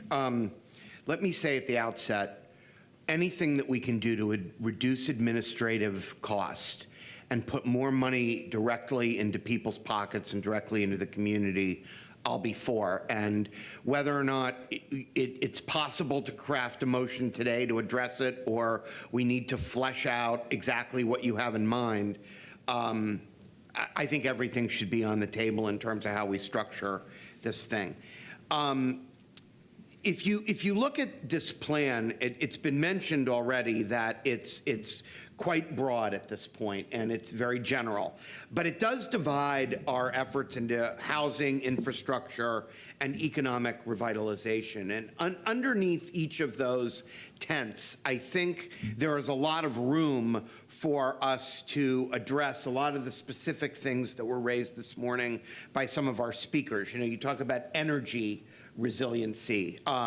That's certainly within our purview here. I also want to remind everybody again that it wasn't too long ago that solid waste came to us with some needs that we have in relation to expanding the landfill, and the proposal was to do something that put the majority of the onus, all the onus for that, on the ratepayers. And to the degree that we might be able to use some of this money to offset that, that's a way of giving a broad benefit to everybody as a result of a situation, all the debris that went into the landfill that was directly related to the storm. So what I want to see more than anything as we move forward, and I agree with the comments that have been made, I think this is an excellent plan because it gives us a lot of flexibility, which is what we have been told we need to have as we enter into this. I want to make sure that when we contract with whoever ends up being the consultants that we use to put this together, that it includes robust contribution from us. Because, and when I say us, I mean the board ourselves, because all of us are out in the community hearing what people have to say about what their needs are. And to the degree that we can reflect what we're hearing from our constituents in the plan, the better that the plan will serve the community. And all of us are out there, we're all hearing things, and also, quite frankly, we're all living in a country that is experiencing an unprecedented amount of flood events. It's not just here, it's all over the country that we're seeing flood after flood after flood. So we can take this opportunity to learn from what other communities are doing and make the kind of changes that we need to make to try to protect and mitigate for people going forward. So with that, I just want to say that I'm definitely in favor of moving forward with this today. In terms of your motion, I don't know exactly how you're thinking of crafting it today, but I would suggest that very soon you see if we can have some kind of discussion at a workshop setting or otherwise to sort of walk through this with one another and have the administrator take us through what might be some of the options that we could look at in terms of how to set this up. I think it's bigger than probably a regular board meeting, and I think it's important enough that we should do it sooner rather than later. I thank you. Before I recognize Commissioner Wolstel, couple of comments I want to make, and bear with me here. I was jotting down notes earlier, and then as commissioners have spoken, I've taken some other notes. And first of all, excellent. I agree with points from Commissioner Wolstel, Commissioner Bowles, and Commissioner Cohen. They were excellent. You know, like all of us, I have the utmost respect for staff. They're the experts, and I know they've been working and studying how other counties have structured this process. With RFPs, normally I'm hands-off. I know the board does not get involved with the process. However, as we all know, this particular grant is unprecedented, the largest we've ever received. And in my conversations with staff, I understand, and with some of the vendors that are interested in applying, clearly there's certain restrictions that we have to abide by, but there's also, as Commissioner Cohen stated, the opportunity to build in flexibility so we can stretch and leverage those dollars wherever possible. So I just want to ensure that we have that built into the action plan. And then with respect to what Commissioner Wolstel stated, 100% support anything we can do to minimize unnecessary expenditures and admin fees. The one thing, and this again, I'm going to rely on, I guess, the collective board input and as well as staff, is that I was approached, like I'm sure everyone else here, by multiple firms that are interested in bidding, and candidly, other than KPMG, I'd never heard of any of them. However, I will tell you, I was very impressed with the resumes and with the work that each of these firms have performed. So at $700 million, I think we should try, and I don't know if there's a way to balance this, and this is what I've struggled with, and I've discussed this with Bonnie and with Tom. Is it possible to minimize the unnecessary fees associated with this while at the same time relying on the subject matter expertise of multiple firms? Because at $700 million, it seems to me there should be work to go around to multiple firms. Now, I'm hoping that we can accommodate both. I don't know the answer, and like I've told staff, I don't know the best way to structure this. It might be what Commissioner Wolstel's suggesting. That might be the solution. I don't know. I just really kind of struggle with that, and granted this magnitude, and I don't know, I'm sure other board members met with multiple firms like I did. I was impressed with all of them. And it's like, how can we capture the best of each one, or not each one of them, but of multiple ones, while at the same time minimizing the unnecessary fees? And again, what Commissioner Waltz was suggesting, that might be the answer. Again, sitting here, I don't know. So that's kind of where my head's at. And Tom, you and Bonnie know that we've gone around and around on this. I don't know what the magic number is. I don't know if it's 2, 3, 4. I don't know. I don't know how many are going to bid on this. So that's kind of where I'm at. And whether we go forward with what Commissioner Wolster is going to suggest, that might be the answer, and then we can have a discussion at a workshop and kind of refine it. I'm not set on any one direction. I just think that I want to really try and maximize and have the best possible structure and process that we can moving forward, recognizing the challenges that we have with a county of our size. So with that, I'll go back to recognize Commissioner Wolstel. Thanks. I think I left out some important details since I hadn't got to the motion yet that should clear up some concerns. I intentionally did not say infrastructure in any of my communications about what the motion's going to be, because that is just going to have to be as staff comes forward with identified needs and RFPs and identifying which subject matter expert, as Commissioner, as the chair said. So all that I'm talking about is the housing component, which, correct me if I'm wrong, you're already segregating from the rest of it. We've structured the RFP such that it's, again, more of a broad, higher level, so we provide the flexibility when we get the responses from the respondents that they can basically make a pitch to us on their methodology and how they would do it. So we're trying to do that. We certainly can take feedback from today and go back. We have a framework for the RFP. We can go back and tweak it based on framework today. So all that I'm asking that we consider and move forward on is specifically to the housing component, that you remove and you get a construction manager that oversees the construction of the housing component, and then the consultant will oversee all of the grant language, et cetera, that goes forward with administering that housing program, working as a dotted line with one another, not as a straight line from the administrator unnecessarily being in between us and that construction manager. Now, I'm not talking about any of the other high existing needs that are going to go forward. So that's all my motion is. Does that clear up any of your questions? I mean, I believe that there's going to be multiple different agencies that have to be hired for the different things that come forward. Does that offer any clarity, Mr. Chair? It does. I'm still not 100% certain on how the overall process will be structured, but what you're saying makes sense. I don't disagree with it. I'm just wading into this gingerly, I guess you would say. And let me ask you this, Tom. If we would, and Bonnie, if we would move forward today with what Commissioner Wolsel is suggesting, do you recommend the next step as something that perhaps what Commissioner Cohen is suggesting as far as a workshop to hash out maybe this motion as well as the other elements, or what do you think, I guess? We can certainly do that, Commissioners. It'll push back implementation, for whatever time period it takes. Because the RFP is imminent. So if I can just jump in a little bit, I think we really would like to move forward quickly, but we want to provide some guidance in the RFP. So I think what you were asking before is the housing component is a logical separation. And so that is one of the areas. But with the way it's designed now is that we could hire one or multiple consultants, and we think that multiple is probably, but what the number is, we don't know.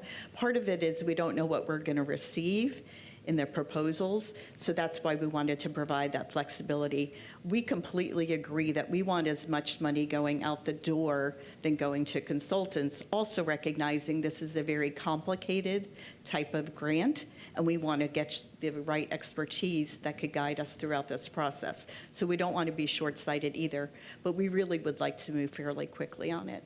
Well, okay, recognizing that, do you have any issues? Are you comfortable with the direction that Commissioner Wolstel is suggesting on the housing piece? I think what I'm hearing is that we want to make sure that we're not double counting and double paying consultants for work that they're just overseeing rather than work that they're actually doing. And doing, I mean, like the hammers, the people who are actually doing the construction work.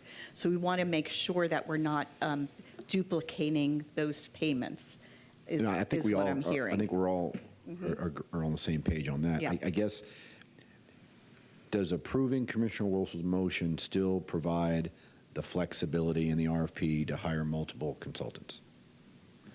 I think it does. Okay. That's what I need to know. Okay, Commissioner Cohen? I just wanted to add, because this is our only real opportunity to discuss this with one another. I agree with what Commissioner Hagan said about the multiple consultants for a number of different reasons. This, in my view, is just too big to hand over to any one entity, and that just, I think, too much. But I'm wondering if the RFP can be structured in a way that the bidders can be encouraged to bid on whatever portion of it they think they are most suited to fulfilling, and have the option of not necessarily addressing all of the different elements. That might accomplish some of where we're trying to go in getting some sort of good mixture of expertise for these different items.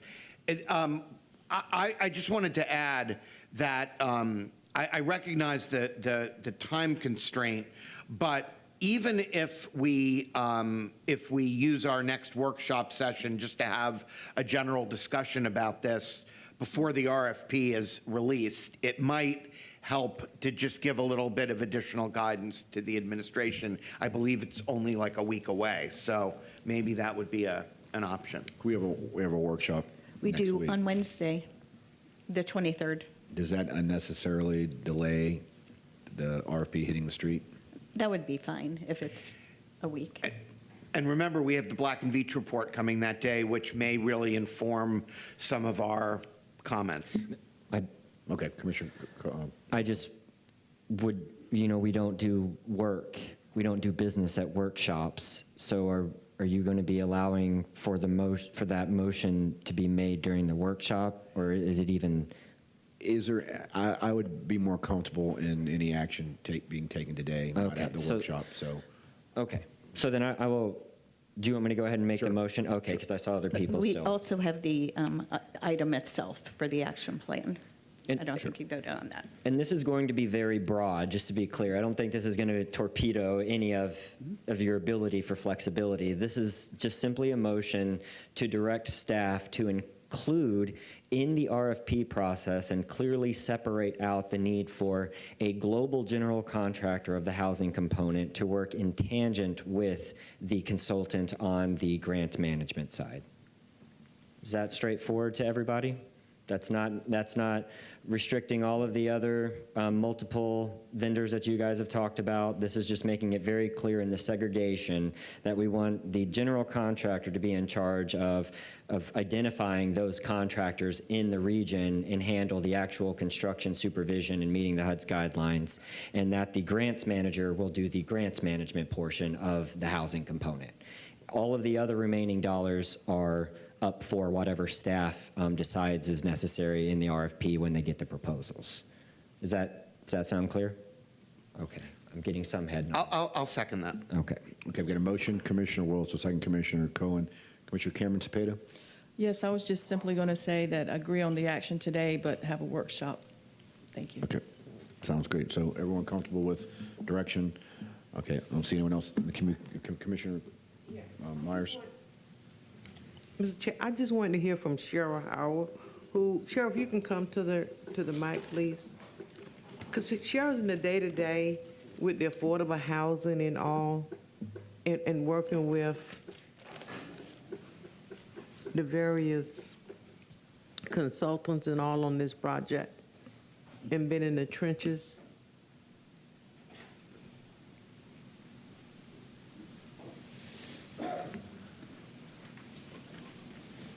Good morning, Cheryl. Are you aware of any other entities that would separate out the admin to do for the affordable housing piece is what we're discussing now? Anyone else that you're aware of? Yes, ma'am. They do it in several places. I want to say in North Carolina, in Louisiana. They got groups that do it. They even they typically separate those contracts, put them in housing, infrastructure, and other types of activities. They have different categories. Right, because I know our housing is a key component here in our county, because that's what most people complain about. Everything is related to housing. Yes, ma'am. And so we have enough consultants that would be able to provide these services if we split to go out to do what we're asking to be done. Yes, ma'am. So sometimes you see it come in as one large contractor, and then they have smaller subs with them, and sometimes you see an entity that will go out with several different contractors. So it can be done either way. It depends upon the pleasure, really, of the board and the structure of their organization. So who sets the structure? Is it this board? Or do you all give it, it's going to be you, Bonnie, to share something with us, what it's going to require? Right, and I think we'll know a lot more once we get these proposals.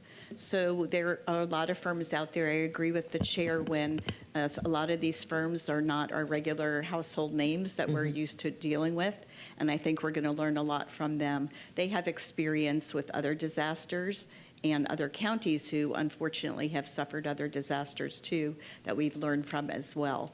So I believe that it will become more clear when we get those responses. Some will be able to respond to multiple parts of the components, and some will be very specific to a certain part of what our needs are. Okay. Thank you, Bonnie. Thank you, Cheryl. Okay, so we got a motion by Commissioner Wills, second Commissioner Cohen. Please record your vote.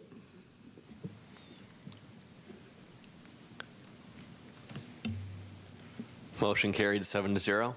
Okay, excellent discussion. Mr. Chair, was that for where the motion was added on to approval of B6 generally, just for clarification? Why don't we be clear in the motion to approve B6? Second. Motion for B6, Commissioner Cohen, second Commissioner Wills. Please record your vote. Yes. Commissioner Bowles? Yes. Yes, okay. Thank you. Then I'd have Charlene yelling at me. Motion carried 7-0. Okay. Thank you. The next item is item C1, which is the delivery of the county administrator's 2026 recommended budget. And as Kevin is getting his presentation up on the screen, I just wanted to state a few points. Today, we're delivering the recommended budget, and printed copies were delivered to your offices yesterday, and the full document is also available online for the public to view. This year's recommended budget reflects historic sustained investments in two of our top priorities, public safety and transportation. It also incorporates millage reductions and over $50 million in identified budget efficiencies, demonstrating our ongoing commitment to responsible fiscal stewardship. I'm pleased to report that the county continues to maintain its AAA rating from all three major credit rating agencies, which affirms our fiscal position is sound and we are well prepared to withstand potential challenges. No formal action is required from the board today. Your first opportunity to provide feedback and propose changes will be at the July 30th budget public hearing. 2 additional public hearings are scheduled for September. Kevin will go over that calendar, and those will be held to finalize and adopt the 2026 budget. Ahead of that, as you just mentioned, we will convene another budget workshop on July 23rd, and that focus will be on transportation and stormwater issues. I want to thank each of you for your engagement throughout the 4 budget workshops that we've had, and I want to express my deep appreciation to our dedicated county employees who serve this community every day, literally, rain or shine. Special thanks to Tom Fessler and Kevin Brickey for their leadership, and to the entire management and budget team for their outstanding work in bringing this budget forward. And so with that, I'll turn it over to Kevin Brickey, Management and Budget Director, for a brief presentation. Good morning, Kevin. Good morning, and thank you, Ms. Wise. Thank you, Commissioners. Kevin Brickey, Management and Budget. As the County Administrator said, this is the first presentation of her FY 2026 recommended budget. As every year, we look at devising the budget in an atmosphere where we've been recognized by the Government Finance Officers Association for our efforts in building budgets and presenting budgets, maintaining our AAA credit rating from the 3 credit rating agencies, and keeping in mind the transparency and oversight that we have, particularly the truth and millage process from the state, which guides and dictates how we and you proceed in levying property tax millage rates. We also keep in mind guiding principles that Bonnie touched on, which includes prioritizing public safety, maintaining our current service levels and assets, investing in county employees, recognizing their input, and maintaining our reserves between 20 and 25% as per board policy. In FY26, as we mentioned at the June 11th workshop, we did look at the budget for potential savings. We did identify and include these $53 million in savings, which includes some millage swap and reduction in millage, which I'll talk more about in a moment, a lower reserve ratio, tightening up budgets in non-departmental allotments, and also in some departmental operating budgets, and eliminating vacant positions. The FY26 total recommended budget across all funds is just a hair under $12.1 billion, $12.088 billion. The operating budget is $4.61 billion. That's 34.4% of the total budget. The rest of the budget is accounted for by the capital program, which is about 27%, and then reserves and transfers. And transfers are those transfers of dollars from one fund to another fund, which are essentially counted in a duplicative manner per standards of government accounting. Looking at that $4.161 billion operating budget, 24% of that is in public safety. The sheriff is the largest, 16.5%, or $687 million. Fire rescue is about 7.6%, $316 million. And then Two other areas, enterprise funds are about 14%, healthcare services about 13%. That's 51% of the total budget. The total budget is up $1.757 billion. We'll look at a moment where that increase is. The operating budget is up only $191 million compared to the FY25 operating budget. Turning to the total increase in the budget, the $1.757 billion. Capital is a large portion of that. It accounts for about 71% of the increase, or $1.1 billion. One Water, the expansion of water services particularly in South County, accounts for $883 million of the increase. That's an increase in the water capital program. The $208 million or $209 million that the county received from the previously invalidated transportation surtax, that accounts for a portion of it, and then some other areas in the capital program. So $1.2 billion of the $1.7 is capital. Some increase in reserves, $413 million. Water, $131 million, as water also builds cash towards its future capital program, and some increases in other areas. The county administrator, in the general funds, it was a $41 million increase. 2.3% of the total increase. Of that, fire rescue represents a little more than half at $23 million. The sheriff's office at a $34 million increase, and then other areas about $28 million. Recommended revenues, current revenues, $4.5 billion. Of that, ad valorem taxes are a little bit more than a third at $1.6 billion. Speaking of ad valorem, taxable value, which of course helps set ad valorem taxes along with the millage rates that you adopt. The rate of growth in taxable value has continued to moderate. The recommended budget was built on about a 6.5% increase based on the June 1 numbers from the property appraiser. The July 1 numbers from the property appraiser were modestly higher at 6.9%. So that is a significant deceleration from the 15 or 11% we had a few years ago. The recommended budget incorporates an additional tenth of a mil millage swap. This year for FY25, we had a tenth of a mil millage swap where there was a decrease in the millage in the countywide general fund of 0.1 and an increase in the unincorporated of 0.1. In support of the financial sustainability of the unincorporated fund, particularly as it deals with increased demands for public safety, fire rescue, sheriff operations, and transportation.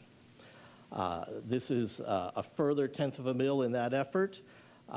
You'll recall that a tenth of a mil reduction in the countywide fund results in a net decrease in total revenue. The countywide fund is a $17.9 million reduction, and then in the unincorporated area, a $10.6 million increase for a net reduction of $7.3 million that accrues to city parcel owners. This year, there is also a tax reduction for the unincorporated area due to the fact that the unincorporated area parks debt millage, which has been levied for about 30 years or so to service the debt of that parks millage or parks debt of 0.259 mils. That debt matures during FY25, and the millage will not be required any longer. And that is about a $2.6 million decrease in property taxes to unincorporated area parcel owners. So altogether, there's nearly $10 million of property tax reduction between the two. You may recall, as far as a millage swap, an even millage swap, such as included here of that 0.1, there is no net impact on an unincorporated area homestead on valued at about $350,000. On a city homestead, a 0.1 millage swap is a $30 decrease for that homestead valued at $350,000. With that millage swap, the countywide millage is projected to be 5.5025 mils, which is about 29% lower than the millage was in FY99. The unincorporated millage would increase to 4.5745, which is still lower than the three cities which fund those municipal services with their millage, and we fund municipal services to the unincorporated area with this unincorporated area millage, still at a lower rate. You'll recall a countywide fund funds services such as the sheriff, the clerk of the courts, and the other constitutional officers, court operations, human services, economic development, medical examiner. The countywide general fund is $1.6 billion, of which 56% of that goes to constitutional officers and outside agencies, with the sheriff being the largest at $494 million. Emergency management and fire rescue come after those outside agencies. And so, again, about 56% for constitutional officers outside agencies. The unincorporated area service, again, it funds those municipal type services such as fire rescue, sheriff patrol operations, public works, parks and recreation, code enforcement. That fund in the FY26 recommended budget is $894 million, 66% to public safety, $252 million to fire rescue, $199 million to the sheriff. And then following that is public works at $136 million. So those areas, public safety and public works, account for about 80% of that fund. And then looking at property tax revenue in the operating millages of the two general funds, we project to be about $1.4 billion. Of that, the sheriff, fire rescue, and other elected officials and agencies account for about 79% of that revenue, or about $1.1 billion.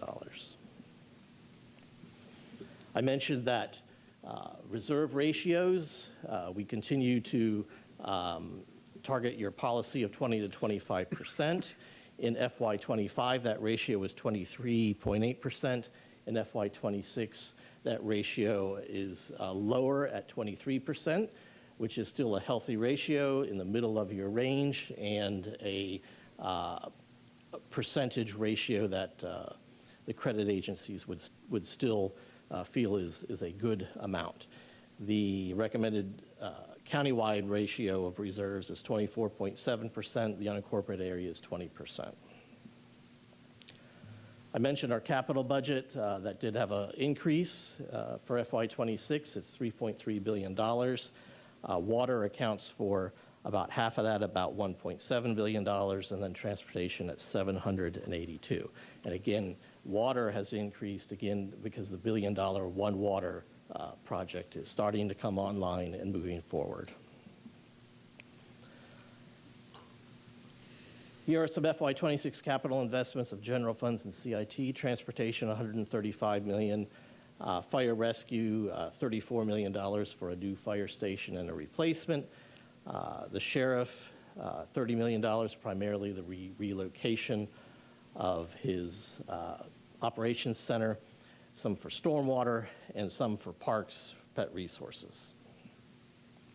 Here's our history of our transportation investments from those general funds and CIT, which in recent years has increased substantially from $50 million in FY24, $119 in FY25, $135 million in FY26. Here's a breakdown by different areas within transportation: bridges and guardrails, sidewalks, intersections resurfacing, $35 million, funding for Lithia Pinecrest and Van Dyke Road of $12.5 million apiece as well.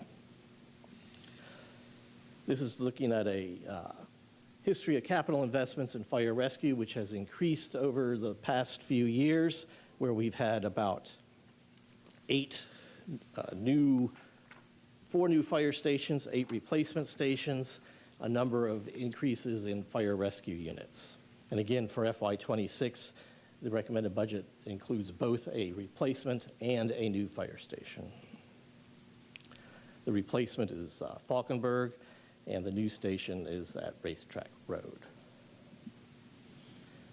We mentioned at the June 11th meeting our catastrophic reserve and how helpful that was certainly in the last hurricanes, and that we did draw down by about $100 million. We are anticipating and planning to replenish a large amount of that, not all of that, in FY26, and that we would return that to about $108 million, which would put us back into a good position to maintain and meet those challenges.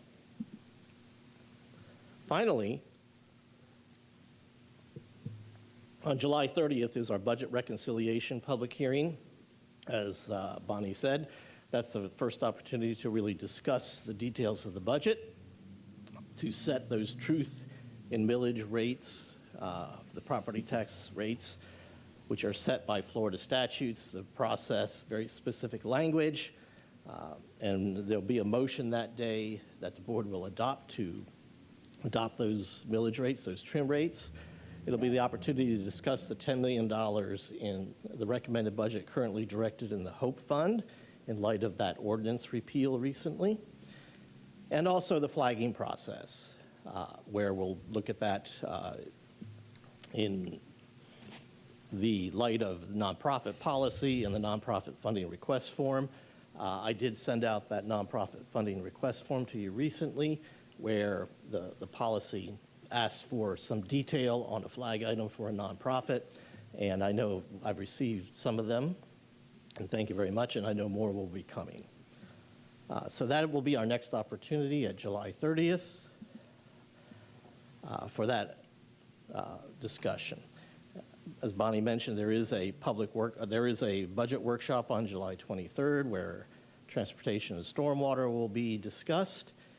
Then we'll have that July 30th reconciliation public hearing. And then we move into the final steps, which are dictated by the state as well. The first public hearing will be September 4th, where the board will adopt the tentative budget and millages. And on September 18th, 2 weeks later, the board will adopt the final budget and millages. With that, I'm here for any questions.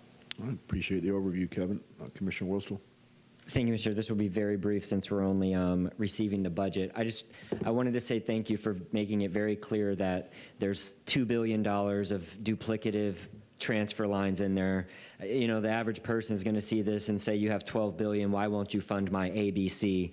And the reality is that the enterprise fund, it would not be there if it was still all of the private water companies. We've just absorbed that. It makes our budget look way larger than the reality of how much money we actually have to spend to service 1.1 million people in the unincorporated. And I only continue to say that so that hopefully people can get a better understanding more and more of the budget. It's just that government accounting is extremely complicated. So I will move to receive the budget. We got a motion by Commissioner Wilstel, second Commissioner Myers to receive the report. Commissioner Cohen. Thank you very much, Mr. Chair. I just wanted to point out and thank the staff and the administrator for maintaining, once again, this AAA rating across all 3 rating agencies. It's a tremendous achievement for this county to constantly be validated by the financial markets in our fiscal prudence and the responsibility by which we budget. And you know, these ratings are about our numbers, but they're also about the bondholders' trust in the fact that we make rational and reasonable decisions. And it's really a credit to everybody in this room but particularly our budget and financial staff, and we appreciate it very much. Okay, please record your vote.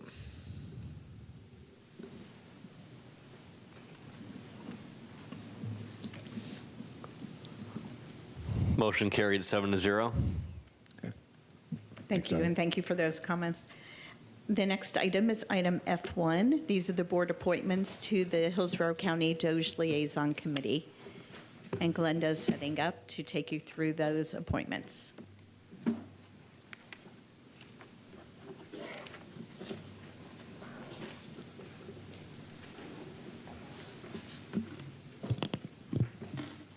Good morning, Commissioners. Today that we have the Hillsborough DOGE Liaison Committee. 5 positions are open. Term is for 1 year after the initiation of the EOG DOGE team. Members shall possess at least one of the following educational credentials: accountant, economist, finance professional, certified auditor, IT professional, and human resources professional. Please be advised that it is not clear on which educational credential applicant number 4 falls into. All applicants are registered voters. The board is to consider those applicants who have not served on a board or council. Applicants number 11 and 15 are currently serving on another board. They have been advised that, per policy, individuals may only serve on one board at a time. Should they be selected for this appointment, they will be required to resign from their current board.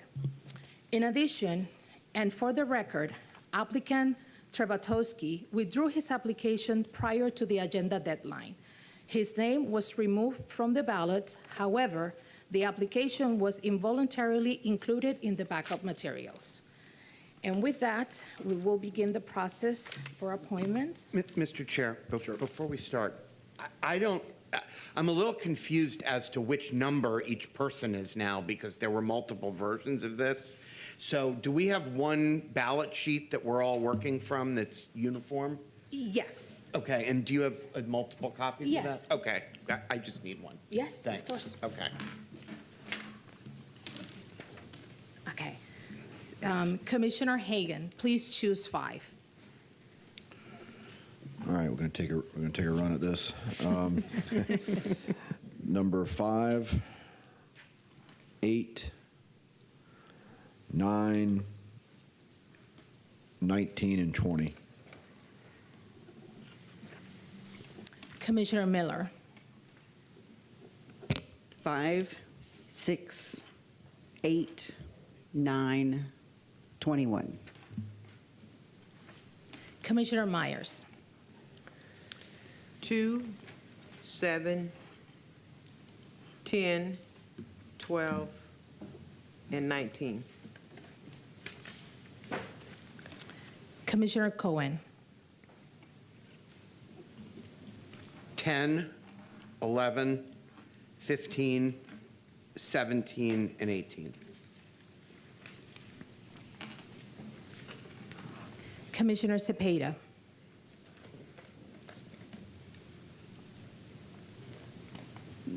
5, 8, 9, 11, and 15. Commissioner Bowles.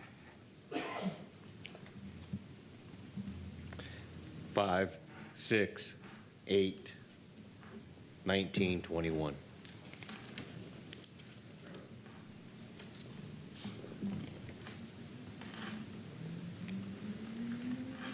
Commissioner Wostow. 5, 8, 9, 15, and 21. I'm sorry, 5. 5, 8, 9, 15, 21.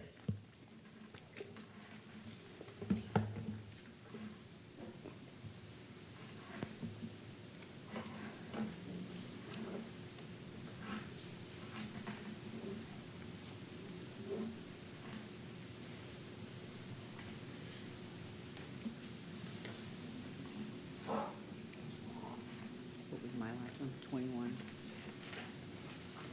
It looks like Rose, Irvison, Jake Hoffman. It looks like we got 3. Looks like we got 3. Looks like if I added right, 5, 8, 9, and 21 have at least 4 votes. Was that correct? I only see 21 with 3. 21 only has, Yes, 5, 8, 9. 21 only has 3. It only has 3. 5 has 5 votes, 8 have 5 votes, and number 9 has 4 votes. So we have 3 members Okay. so far selected. Now I will conduct a second round because they need to have at least 4 votes. So the remaining ones have 2, 1, and 3. So we will have to choose 2 right now. So Commissioner Hagan. 19 and 21.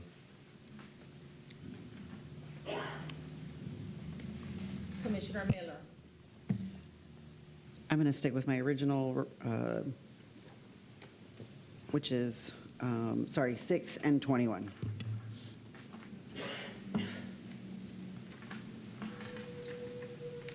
Commissioner Myers. 7 and 12. Commissioner Cohen. 10 and 15?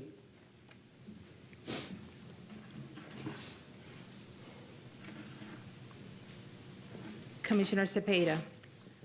Yes, just to confirm, you said we already have 5, 8, and 9 confirmed, right? Yes. Yes, correct. Okay, so 11 and 15 would be my other 2. Okay. Commissioner Bowles. –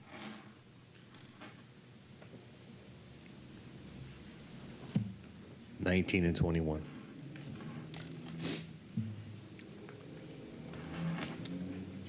Commissioner Wostel. 15 and 21.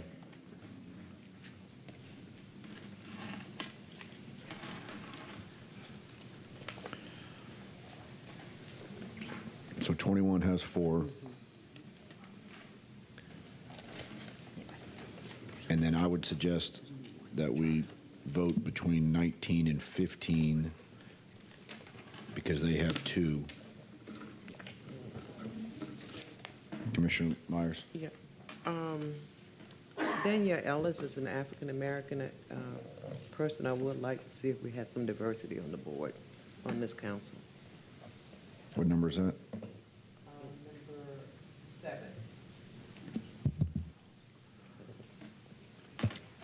Okay, so we need one more.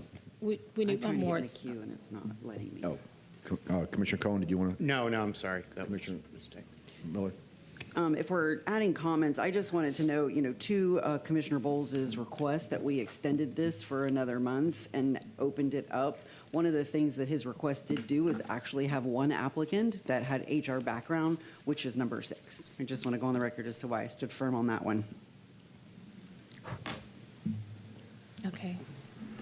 So I will start again. So we need to select one more. So Commissioner Hagan. 7. Commissioner Miller. 6. Commissioner Myers. 7. Commissioner Cohen. 7. Commissioner Cepeda. Could you please confirm the ones that you already that you're showing that you have? That we have selected so far? Confirmed, yes. Yes. 5, 8, 9, and 21. So I will say 11. Commissioner Bowles.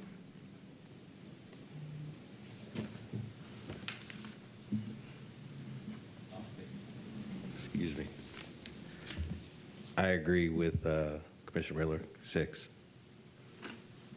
Commissioner Wostel. How many does 6 have? 6 has 2 votes.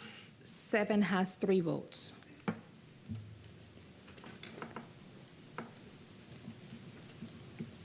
I'll go 6.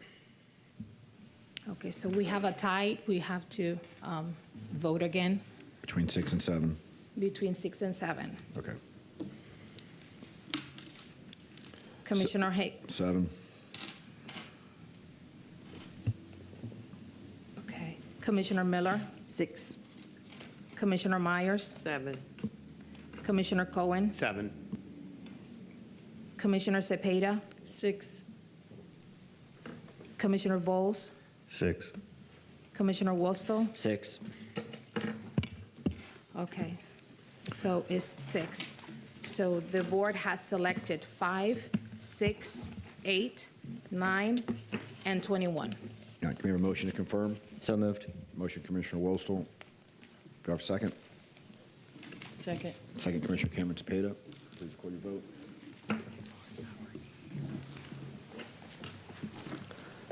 Motion carried 7-0.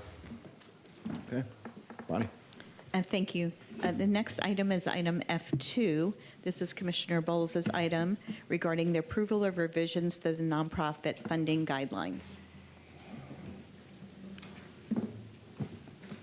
Commissioner Bowles. Okay, thank you. I'm looking around. Something's going over my shoulder here. As you all know, I brought this up, and this has been not the first time that this subject has been brought forward to the board or to the public for discussion or comment. In the spirit of openness and transparency, I wanted to ensure that we were having discussions about how we could better look at internally our processes, and while also looking at the ability to hold some accountability, some transparency for the public, and as well as looking where we could kind of pare down. I mean, if we look at since 2010, there's been a 300% increase in spending out of the general fund in our public nonprofit spending. 20 million just in 23 alone, in fiscal year 23 alone. So obviously we have to, in my opinion, I should say, that so maybe not be so obvious, but we need to really kind of reel in some of this stuff. And you know, we had a workshop. I provided some proposals, some broad ideas, and you kind of got an idea that I would be bringing something back. So this should be no surprise to anybody, and it shouldn't be any surprise to anybody in the public as well, who may be in the audience or may not be, or watching on TV, that something was coming. There have been calls and there have been concerns raised, but this isn't getting rid of something. It's basically just holding people accountable for the money that we're asking our tax payers to give us, and that we're using those monies responsibly. And not to say that we're not doing that now, but there could be a better way. So if I look at the policy that I provided, there's a lot of administrative red line in there. And it may seem overwhelming, but this is something that I think will really help our fiscal budget office be able to kind of drill in and make sure that we're doing what we need to do. We're using our tax dollars, and we're worried about $95 million. We got $8.9 million out of the general fund, or $95,000, excuse me, so if we're looking at these little tiny things, we should really be focusing in on some of these larger dollar amounts. So when we're talking about how we're spending money, let's really look at how we are spending money. Outside of the administrative components, I see that there's probably two parts of that policy change that I provided to you all that probably has the sticky wick to it, and that would be the step down, the off ramp that I mentioned, and then maybe the ongoing funding for nonprofits out of general fund that is not our flag allotments. So separate and aside. In my example that I provided in a workshop, it was $500,000 for each one of us, and that was just an example. It wasn't set in stone. But that was just an example to show that even in fiscal year 29, if we all got $500,000 that was allotted for nonprofits, that we would still be at $3.5 million, which would be $5.4 million reduction. If we took today's dollars and did the step-down model off-ramp, it's $8.9 million. That doesn't include all the Table 1 carve-outs. So fiscal year 26, next year, if we do this, would be $6.6 million. The following year would be $3.3 million. The following year, $835,000. So over 3 years, we're able to, one, bring that down. That doesn't prohibit us from, that's only reoccurring funds. So we can still throw our 600, whatever our allotments are, we could still use that to supplement those amounts.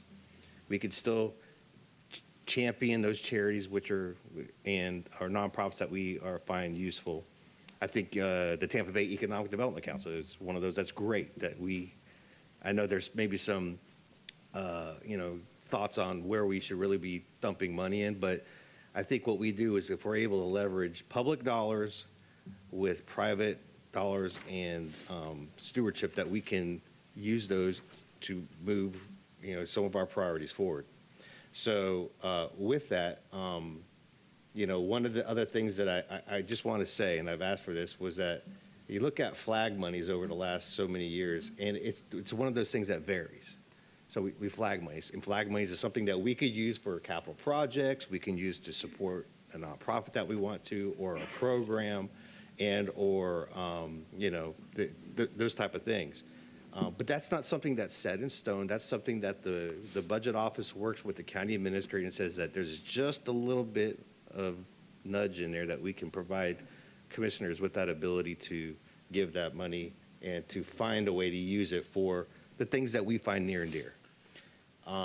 So the reason why that I made that consideration or put that consideration in there was that for the extra money was to say, we can do something, but we still have the ability to do, if I want to throw all the money towards transportation or sidewalks, I think that's a great idea. But we can do other things with this as well. Listen, I got a bad sidewalk in front of my house. All that being said, that's kind of where we are. I know there was a lot to look at. I tried to get it to you all as early as possible within the confines of our sunshine laws. And so here we are, and I'm open to any discussion on this, and I'm not set in stone. I think this is a great start for us to start, and I find a way to move forward with this and put it behind us. I yield, sir. All right. Appreciate your comments. Commissioner Wostel? Thanks. I just want to say that I think what you proposed is extremely reasonable. The ones that were singled out, I know that that's just, in my opinion, it's more of trying to give a little. It's still picking some winners and losers, which I have some angst about, but I think that this is a good starting point. And I think that it's an improvement upon what we did last year. And I think the most important thing is that, we're literally finding nonprofits when we went through this original exercise where staff just finally came back and they were very honest. They're like, look, we just don't know who put this one in here even. And I appreciate that honesty, and it's not staff's fault. It's just it's been going on for decades. They've changed financial systems. And the most important aspect of it is that, you and Commissioner Miller both just got elected, and now it's your turn to decide what you both think is the highest priority during your election time, and not being hijacked by decades of past commissioners. That's the biggest inappropriate thing about it. So I appreciate your work product on this, and I think that it's an extremely reasonable approach, and I'd be supportive of it. Thank you. Okay, a couple comments I'll make. First of all, I want to commend Commissioner Bowles, for his work on this item. With over 120 nonprofits, it's an extremely delicate issue, but one that is long overdue and needed. It's clear that you've been very thoughtful and transparent with your approach as far as having the workshop, gradual decline of the county funding. You took your time, engaged staff, and recognized that those nonprofits who either provide a core county function, those that deliver services that the county would otherwise provide, and as well as those that are part of an established county program. Like, I guess Commissioner Wolf stated, I think it's an excellent starting point. I fully expect changes in the future as needs are identified, and I think that's okay. But I do believe this is an exercise that is worth undertaking. As you stated, we still have the opportunity in yearly budgets to flag additional non-recurring funding for nonprofits. And in addition to that, I think it's 3A, which touches on the yearly nonprofit funding, but I would also point out that it does not prevent this board from approving larger transformative projects with nonprofits, such as our previous partnerships with the YMCA and with Feeding Tampa Bay, as an example, where we saw value in partnering with these organizations, and typically we'll spread that over multiple years, but it doesn't prevent those type of things. It's still at the discretion of the board. One that I would like to point out, and I do support moving forward today, I want to say that, and I also appreciate your flexibility and wanting feedback and potentially make changes. One, and I just mentioned it, Feeding Tampa Bay, that provides a critical service to our community. That's why we contributed $5 million to their new facility and have provided yearly funding for a number of years. They're either taking a significant reduction at the federal level or are expecting to take a significant reduction. I don't know if they've identified the exact amount yet. And so I'm sensitive to the reductions to Feeding Tampa Bay, particularly at this time. So I'm leaning toward asking if we can exempt them at least at a minimum for this year and see where that goes. But other than that, I think it's an excellent starting point. Again, it's a very sensitive and delicate issue with so many nonprofits out there, but I do think it's one that's worth having, and I appreciate your leadership on this.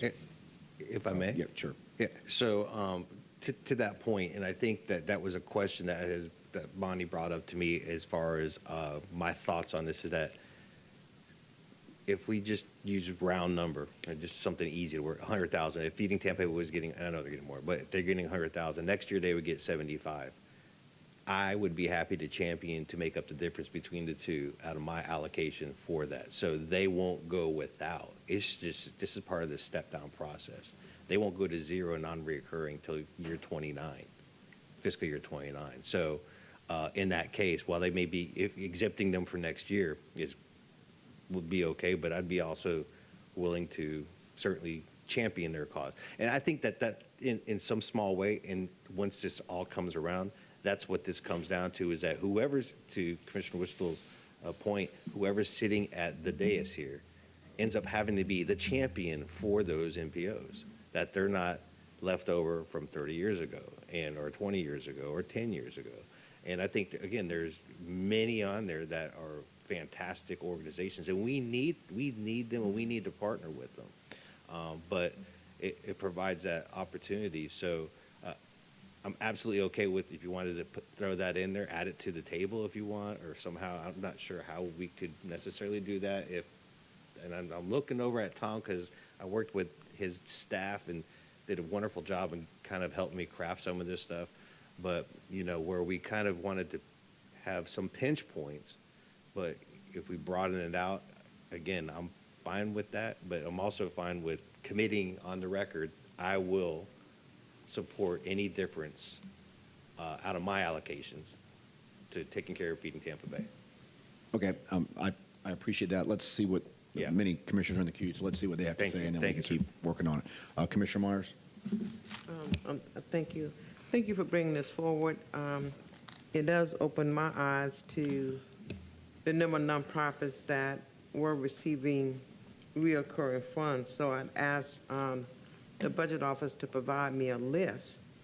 And in this list, I cannot tell how many years it goes back from prior commissioners serving.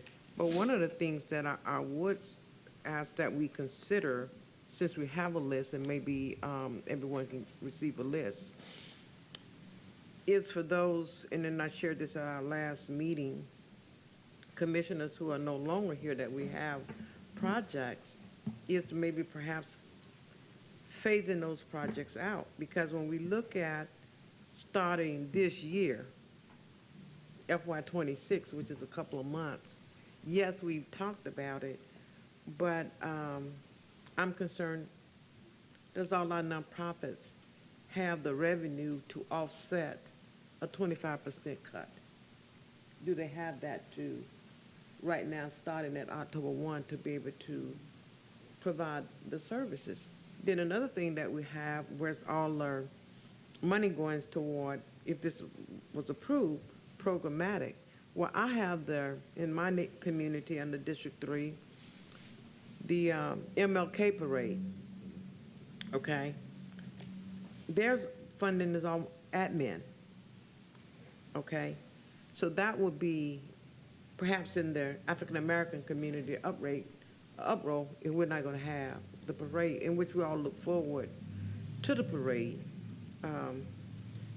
Then the other thing I thought of in this process is, why can't we have the necessary training that we can offer mandatory to our nonprofits to understand the overall county process? It has to be mandatory, meaning the CEO, the ED, the president, along with their fiscal, programmatic person, attend the workshops. I just don't want us to perhaps hit some of them so hard, because a lot of the, some of the reoccurrence, I have some that, where I serve the underserved community, they've not had the opportunity to receive dollars from the county as some of the other nonprofits. They just started receiving these funds since I've been here since 2020, okay? I do believe after 3 to 5 years that a nonprofit should be self-sustaining in its own organization to be able to move forward and begin to wean themselves off of county funds. So I do have some concerns about the percentages. Maybe we can start out gradually with a 10%, then a 25% cut and go down. And then also consider maybe this could start in fiscal year 27 instead of fiscal year 26, just pushing it back 1 year. I'll listen to other commissioners. Thank you. Commissioner Cameron Cepeda. Yes, thank you. I'm definitely going to support Commissioner Bowles on this. And I believe that all nonprofits, they're not all the same. And there are many that are providing services, though, however, that take the demand off the county, and they can do it more efficiently, more effectively, and more compassionately. For example, we have a drug crisis here in our county and in our nation, really, but so a nonprofit that provides help to those in need that have addictions, and they don't charge those that can't afford help.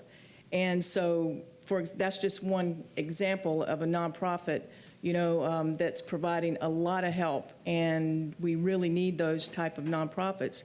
But I'm definitely going to support you on this, and I do believe there are nonprofits that are just receiving money that are really not doing quite so much, but we do have nonprofits that are doing amazing, amazing work here, taking the demand off the county and really helping people in a very effective way. So thank you. Commissioner Cohen. Thank you. Let me first congratulate you on starting this process of looking at some very important things. I don't know if it's not. It may be thankless. And having said that, I have a couple problems with it. I really find the table that lists 10 organizations and cuts them out and holds them harmless to be very, very unfair and arbitrary. For everything that I see here, and these are 10 wonderful things. I'm not in any way impugning them, but there are other things that are on my list that are equally important and relevant to our mission. And I feel like putting a list together of 10 and saying, well, but it's not just, it's just not going to be these 10, it could be some others. That, to me, opens the door then to a policy that we're going to constantly have to waive if we want to have any semblance of continuity with these organizations. So that's my first major problem with it. The second really follows on what Commissioner Myers said, and that is that I think we're at a point in the budgetary year where imposing a 25% cut on an organization that is probably weeks away from finalizing their budget for next year may be overly onerous. And I remember that when Commissioner Westall implemented his policy, his original changes to some of our nonprofit funding guidelines, we did have a year lag, so that during that year's time, a lot of these organizations could sort of figure out what they were going to do, and we could figure out how we could help them make the transition. So those are two principal problems I have. I also have a philosophical problem that is really consistent with why I voted in the minority against a lot of the initiatives that have come up this year. And that is that I think if there are items in the budget that people have identified that are nonprofits that are getting funded year after year after year because another commissioner 20 years ago put them in there, identify what they are and make a motion to remove them from the budget, and let us all vote up or down on it. I think that it's totally within our purview to do that. And rather than taking a sort of baby out with the bathwater approach, I think that we ought to go through whatever the objectionable items are one by one, and people can vote them up or vote them down. So that's where I am on it. Commissioner Miller. Thank you, Chair. I would like to echo the sentiments. Great job working on this. I'll be supporting it as presented. I did have a couple of comments based on some of the others. Having been somebody who ran for many, many years a nonprofit budget, I never wrote a budget or presented a budget with the expectation that I was going to be continued whatever government and federal funding that I was going to get. It was always presented to my board in a manner in which that it had to be approved in the budget for which that money was coming to me. I actually feel like the 4-year drop-off is very generous option for it. And I'll just leave it there. Commissioner Westall. Thanks. I just cover a couple of things that were said, and I'm obviously, you know why I'm so grateful you brought this back. And I was going to say that I know that Commissioner Miller was a former nonprofit leader, and I'm glad that I was never on the receiving end of a donor ask for my bank account, because I'm sure that wouldn't have went well for me. And I figured that she had some type of policies in place to protect the organization, to not make huge assumptions. I wanted to clear up some things, especially when we say the underserved communities, and something that I think that would be very helpful and healthy for this board to eventually have a workshop on, that I don't know has happened in a very long time. But that's when it comes to the CRAs. I recently went through an exercise with our budget office, and I was very stunned that for many of these, they receive, until the mid-2010s, 100% of the county-wide taxes that we garnered, we gave back to the CRAs, which is effectively ran like East Tampa CRA. That board is the Tampa City Council. So they were getting all of our money already. And then we were also taking countywide property taxes and injecting it into nonprofits in that region, which were absolutely taken from somebody else's area, because the CRA already got back all of the countywide taxes in the city of Tampa that we had collected. I did not know that. I was stunned that that was a reality. Now they receive still 80%, the supermajority of those funds. So, you know, the county, have absolutely injected our funds back into those underserved communities through these CRA programs. And I think that'd be a very healthy exercise for us to go through that. I would say that I don't know that the year lag is needed. I did agree, and Commissioner Cohen, you said you voted against me on this. I think you voted against me on like everything, but that's okay. I still like you. Everything. And I think that the 10. I do agree with Commissioner Cohen. I'm going to support you, though, because I understand that you're just trying to find the middle ground. But the 10 does it. We're still leaving winners and losers. What I would like, Bonnie, is the list, because didn't you keep or exempt people that are in our facilities? Sure. Yeah. I'd like to respond just to that. So, working with staff, these 10 are the ones that meet A and B. So there's no more. There are no more. So essentially, everyone who falls under A or B is in the 10. I put the 10 there for full transparency so that everybody knows. But that doesn't mean that if you look at the very beginning, inclusive but not limited to. And at some point, I think as Commissioner Hagan pointed out, maybe there becomes a C and we could put programmatic functions or programmatic, that where it kind of alludes to what Commissioner Myers is talking about. If something's put in place and we do it by board policy, we can, drag those out, and that would be included in there. That table, I had in parens examples, but then it was kind of, what does that mean, examples? But I wanted to be absolutely transparent for you all and for the public that that's the ones that fall under the Alpha Bravo, lines there, and that we would be able to, know who it was we were talking about. Very good. I yield, Mr. Chair. Thank you. Thank you. Couple of comments before I recognize Commissioner Cohen. My interpretation of the backup and in speaking with staff is not completely consistent with what Commissioner Bowles just said, in that I'll just throw one out for an example. The EDC is not on here. That's a core county function. I mean, from the very first day on the job, I was told EDC is the county and the city's economic arm. So they're more than just those. So I just want to, Bonnie? I think that's right. I mean, there's county programs that were created that's not listed here. So I want to be clear about that. So just that, but now that there's a 2A and B and then there's a 3A, so they're not all captured here. That's just what I want to get out there. Recognize, well, again, I've worked with budget fiscal and in their opinion that maybe the majority, and again, inclusive but not limited, there's 120 now. I know. Yeah, and trying to sort through all that and get everything here.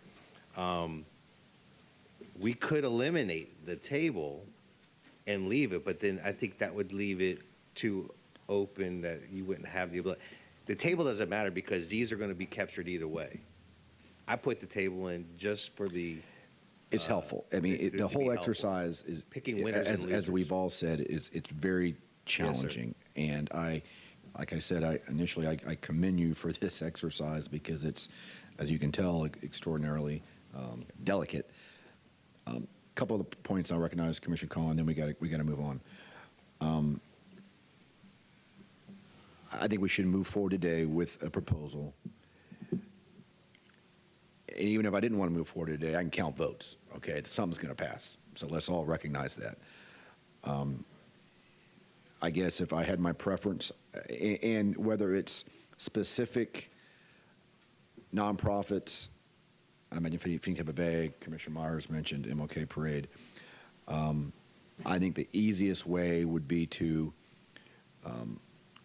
wait until fiscal year 27. I understand that's probably challenging and may not get the support. I would prefer that route, but I understand. I do respect the fact that if we do start this year, you are being very deliberate and very sensitive to, it's just not throwing it all out with one bite. It's a gradual decline, and I recognize that and do appreciate that. And I think the easiest way would be to put it up until next year to give them all time, but I understand where you're going on that. At the same time, I agree with what Commissioner Cohen said, and I mentioned it, I guess, last year when we were going through this process. We can always just go in and remove one that we think's not doing a job or we shouldn't fund. We did that last year with one, if I'm not mistaken. So we always have that option as well, so he's not incorrect on that. Okay, Commissioner Cohen. Thank you. I want to just address something that Commissioner Westall said about the CRAs, because the CRAs are important, and they are real money that the county contributes to blighted areas that have been designated as blighted. But they don't get all of the county revenue that comes in to those areas. The CRAs only get the increase in taxable value over what the tax base was originally, and that increase only occurs if there's been development that actually has demonstrable revenues that actually come in. So it's not all the money, it's only the increase in the rate that was set. And I'll leave it at that. Okay, Commissioner Bowles, do you want to? Yeah, I'll wrap up. Thank you and I appreciate everything you're saying. And I don't disagree, just like I said, if we can put a C in there, another sub-paragraph to maybe capture some of those things. The reason for Table 1 wasn't necessarily to pick winners. By default, with A and B, they are the winners in those cases. We're just identifying them for full transparency. To Commissioner Cohen, don't disagree with you, and absolutely on should we just strip them down? Do you want to sit here and strip down 70 possible reoccurring? That would be an inordinate amount of time to do that.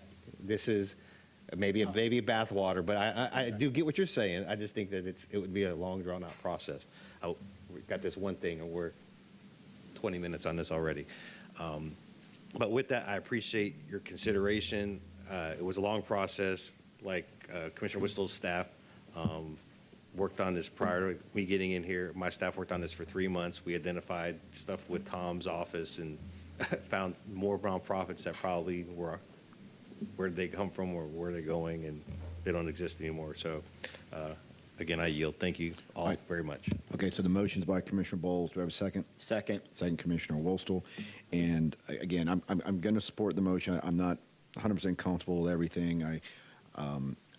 I do anticipate there, similar to what Commissioner Cohen stated, there'll likely be changes or attempts to make changes or exclude some in either at reconciliation or public hearing, and that's probably not the cleanest way to do it, but I do believe we have to start somewhere, and so I anticipate that coming forward. And so with that, please record your vote.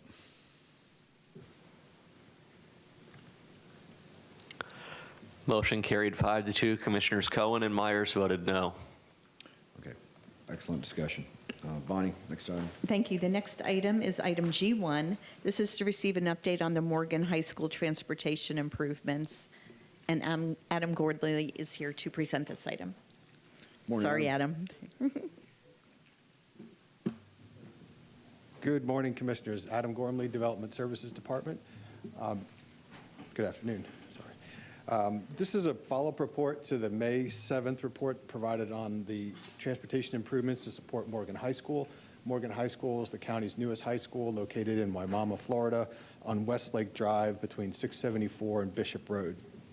There's a series of transportation improvements that were required for the school, and those include the widening of Westlake Road to 11-foot travel lanes between 674 and Bishop Road, and a 10-foot multi-purpose trail on both sides of the road, again from 674 to Bishop Road.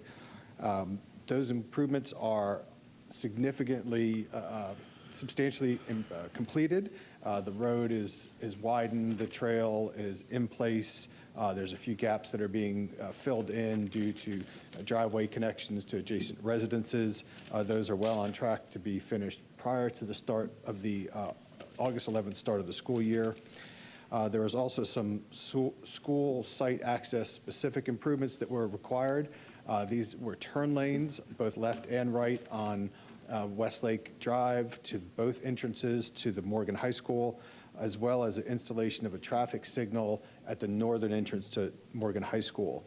Those improvements are also substantially completed. The turn lanes are done, striping is underway, the signal is installed, and it is set to be energized next week and put onto flash. That is well on the way to being completed and operational prior to the August 11th start of the school year. The other improvements that were required were up at the intersection of 674 and Westlake Drive. Those include installation of turn lanes at the intersection, both northbound east and west turn lanes, a eastbound right turn lane onto Westlake, and extension of a westbound left turn lane also to Westlake. Those improvements are on schedule to be completed by start of the school year. Most are substantially done. There's a little bit more work to be done on the right turn lane on West 670 and Westlake. That improvement is not on schedule to be opened by the school year. There's some complications with that, and that a TICO pole needs to be moved in order to accommodate the signal. In order to move the signal, the pole, there's approximately 1 to 4 foot aerial easement that's required over an adjacent property. That easement negotiation has taken longer than contemplated, and it is one of the things that's necessary, at least under the current design, for installation of the signal. There seemed to be some significant progress being made on that. However, as of early this week, there were some additional comments by the property owners on that easement. So that is not in hand as of this time.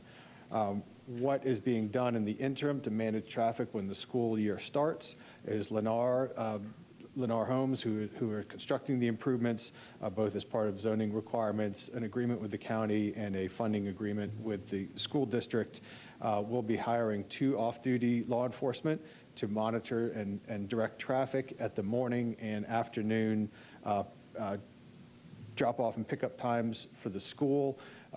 This will be a very effective way of managing the traffic. The law enforcement that's there will be able to give dynamic direction and direct traffic based on immediate traffic needs, based on who's coming where. Longer term, the signal is still anticipated to will still be installed. The desire or the hope is that the negotiations with the property owner conclude very, very soon, and the signal stays on target for the end of August. In the event that this doesn't materialize, or even at the same time, we are working with Lennar and TICO to see if there's alternatives that can be done that will not necessitate that aerial easement. Again, it's a very small easement. I've heard 1 to 4 feet, and it's an aerial easement. It's not a physical impact on the site. However, it is dealing with a private property owner, and their negotiations are still ongoing. So with that, I'm available for any questions, and thank you. All right, thanks. I admire you, Adam. Even when you give negative news, you still got a big smile on your face. So you did a great job, Commissioner Miller. I love that his smile was directed in my direction. Yes. Well, thank you for this update, and thank you for your time. I know we've met out there. You've met out there with my staff, and you've been very diligent in helping us get this taken care of. With that said, of course, the big issue is the light at 674 in Westlake. Yes, and the fact that it's not going to be completed before school is very disappointing. So I do have some questions around that, and I apologize in advance for putting you on the spot with them. So this unresolved or dispute with the private homeowner, how often does that happen? Like, we approve this plan and now we're in a dispute. That sort of puts the ball in their court, if you will. Can you walk me through how that happened? Yeah, so the design of the signal, the design was done by, this is not a county design, this is not a county project. So this is something that the county has entered into an agreement with Lennar Homes to do this improvement, and it is done pursuant to mobility fee agreement. So they're going to receive mobility fee credits for this. I think the design that was contemplated, it was known that the TICO poles needed to be moved, and there was land acquired at the northwest corner of 674 and Westlake to accommodate the actual physical movement of the poles. I think that the aerial easement so what it is removing one pole over, keeping one on 674, and doing that, it's putting the line at an angle. I don't think that was known at the time of the design that an easement was going to be needed. again, I think we are working, or Lennar is engaged currently with TICO, and we'll engage them as well, about whether there's alternatives to needing this aerial easement. You know, I've mentioned 1 to 4 feet. I think the easement they're trying to get is 4 feet. It's indicated what's needed is 1 foot. So I think also the negotiations with the property owner for the easement began over a year ago. They seem to be making good progress as relayed to me. We're not in direct contact with the property owner, although I have spoken to the counsel for the property owner to explain the project. I think that there's numerous people involved in that discussions, and so as the discussion would go one way, it seems like there's a resolution and easement would be done, but then another person speaks up and it changes that dynamic. Understood. But to be clear, currently, the easement's being held out by a single property owner in that region, and my constituents complain about this intersection regularly. I just wanted to be clear on that. So my next question is, the developer has graciously agreed to put HCSO off-duty officers out there at the start of school so that we can ensure that our students and faculty and teachers and everyone that are going through the intersection are safe. However, there's some 2,000 students set to start at the high school, and the middle school slated to be a capacity at 1,600. Because I have kids in the public school system, high school starts very early in the morning, and middle school starts roughly, I think their start time's after 9 or 9:30 at this point. So you mean, for several hours every morning and for several hours every afternoon, we're going to have uniformed Hillsborough County Sheriff directing traffic at that intersection, paid for by the developer? Yes, that's correct, until the signal. And they've agreed to that, because that's hours. That window from when high school starts until middle school finishes drop-off is several hours. Yes, I believe that they're contemplating it. And right now, the high school is the only one open. The middle school is being developed, but the middle school the middle school is not constructed at this time. But to answer your question. But we're hopeful that we just said we've been in negotiations for over a year with this homeowner. Yes, a property owner, is a business owner, yes. Gotcha. Okay. That's all I have for right now. Thank you. Commissioner Cameron Cepeda. Yes, thank you, Mr. Gormley. That was an amazing information that you had right there. I know it was quite a lot, and I really appreciate that. And also, and I'm glad to hear that they're going to have the officers there to help control, traffic flow. Yes. It's very important. I'm glad they have that all set in advance. That's awesome. But also, I was speaking with school board member Patty Rendon last night about this, and one of her concerns was about the sidewalks. Could you let us know? She said the county was supposed to add more sidewalks, and they were concerned about the safety for the children, to have additional sidewalk completed, or in the near future. So could you share a little bit about that? Yeah, so the improvements, and this is substantially done, include a 10-foot, we'll call it a sidewalk. It's poured concrete along both sides of Westlake Drive.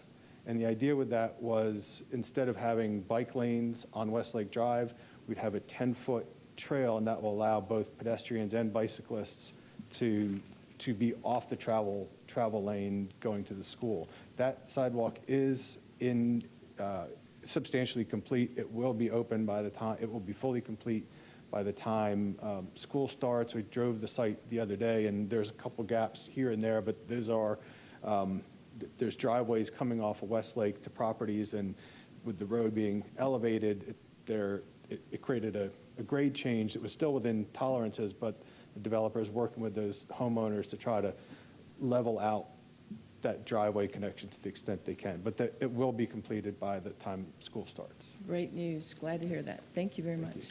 All right, can we have a motion to accept the report? So moved. Second. Motion out Commissioner Miller, second Commissioner Wellstone. Please record your vote. Motion carried 7-0. Great job.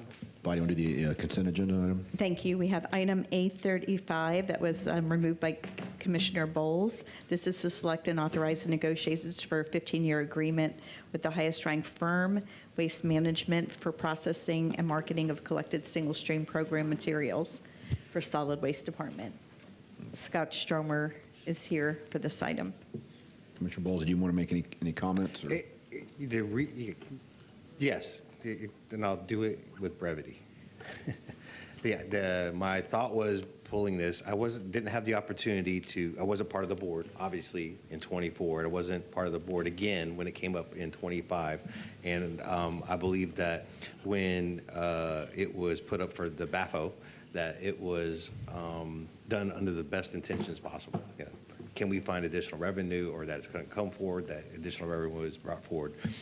And along the same lines that I brought pulled something off earlier this year with the debris cleanup, and how we kind of had a debris cleanup at $7, and then we did this phenomenal job. Public Works was out there really taking care of business, and we got all that cleaned up at the higher rate.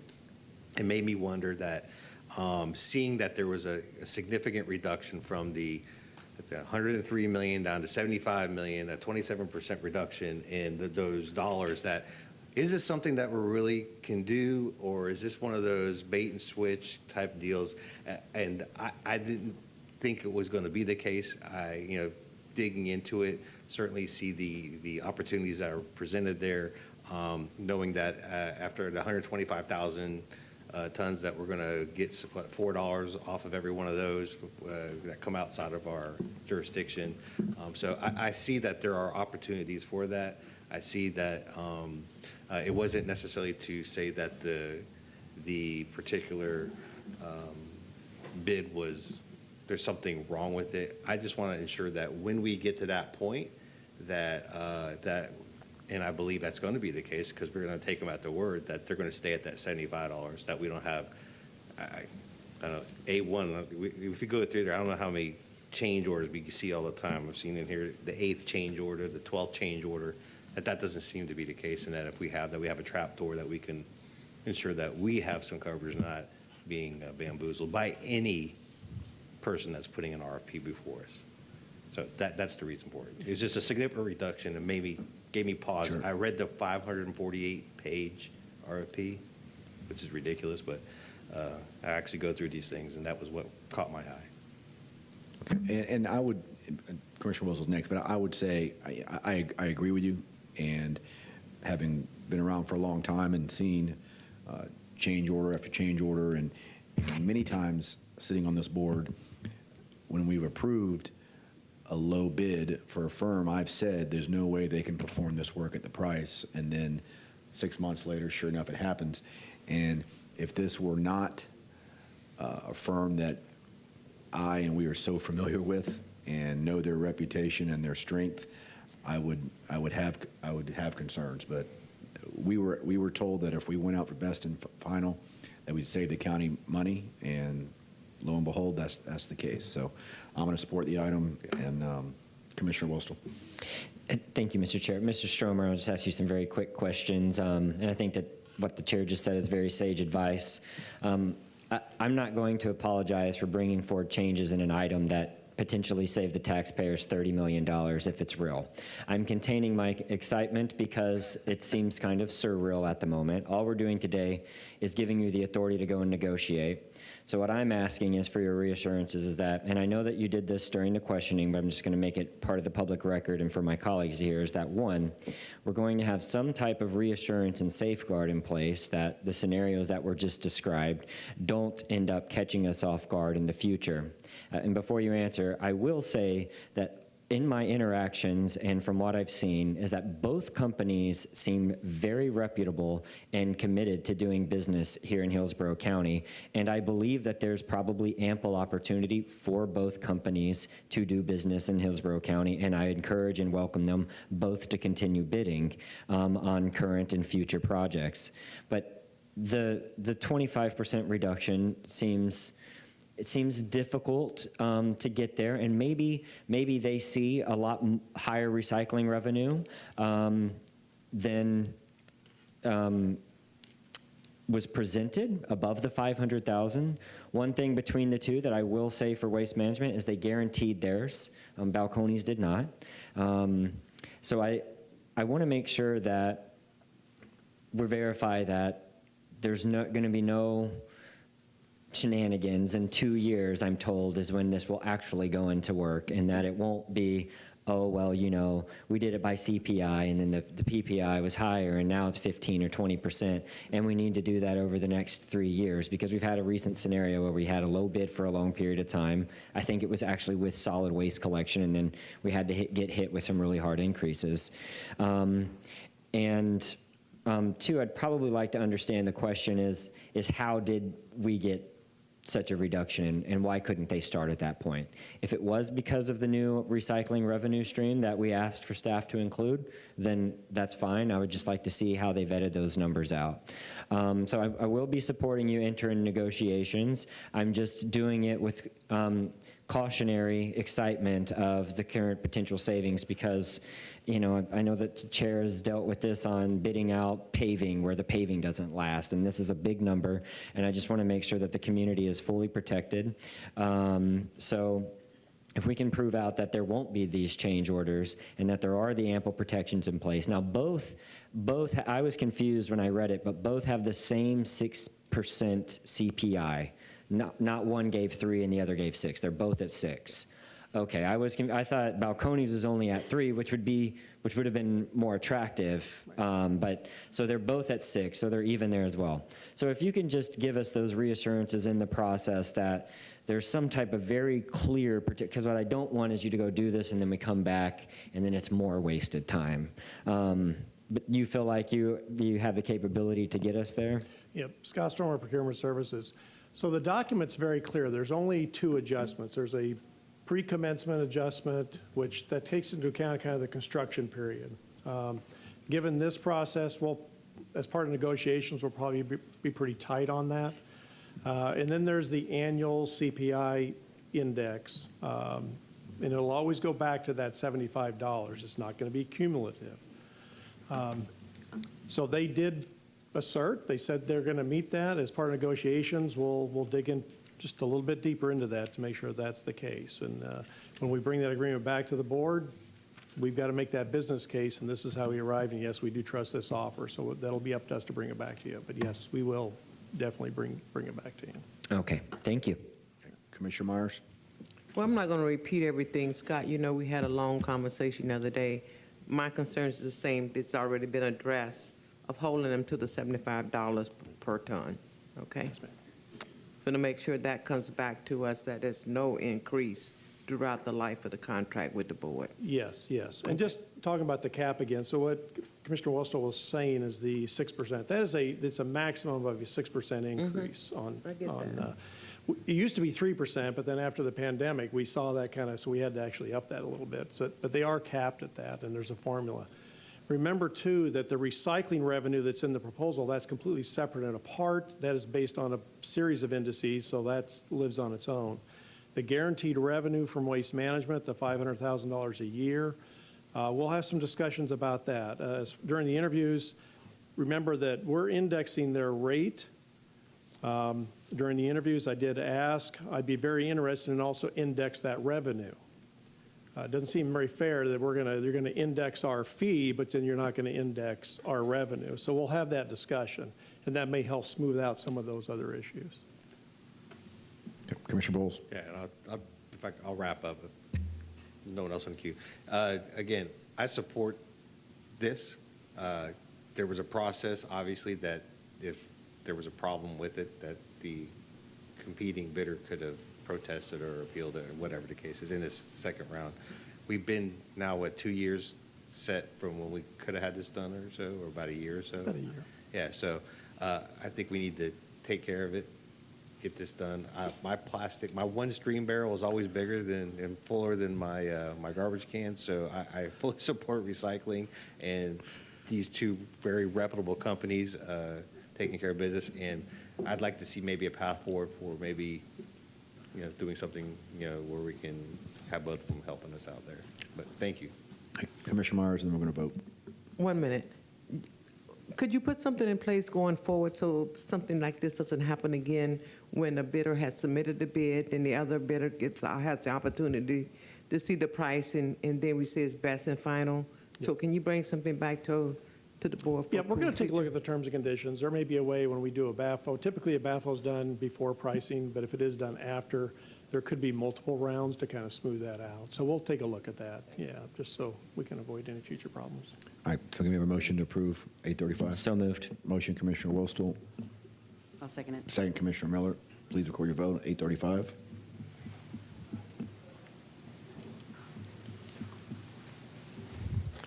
Motion carried 7-0. All right, thanks, Scott. Okay, Bonnie. Just if future there are issues. any future discussion items. 2. Commissioner Myers. Okay. One, Bonnie, to have TICO to come in and give us an update on their hurricane plan for this season, and also if we can get an update on One Water with minority subcontractors working the project. Thank you. Do you think the One Water could be done by memo, perhaps? Yes. We'll go over it with you to see Okay. if that's okay. I'm just trying to do it faster. Commissioner Spada, you're recognized. Yes, thank you. I would like for the Tampa Hillsborough Expressway Authority to come before the board and bring an update on the newly planned toll road along the 301. Thank you. Thank you. Anyone else? Seeing no one else in the queue, we are adjourned. Thank you.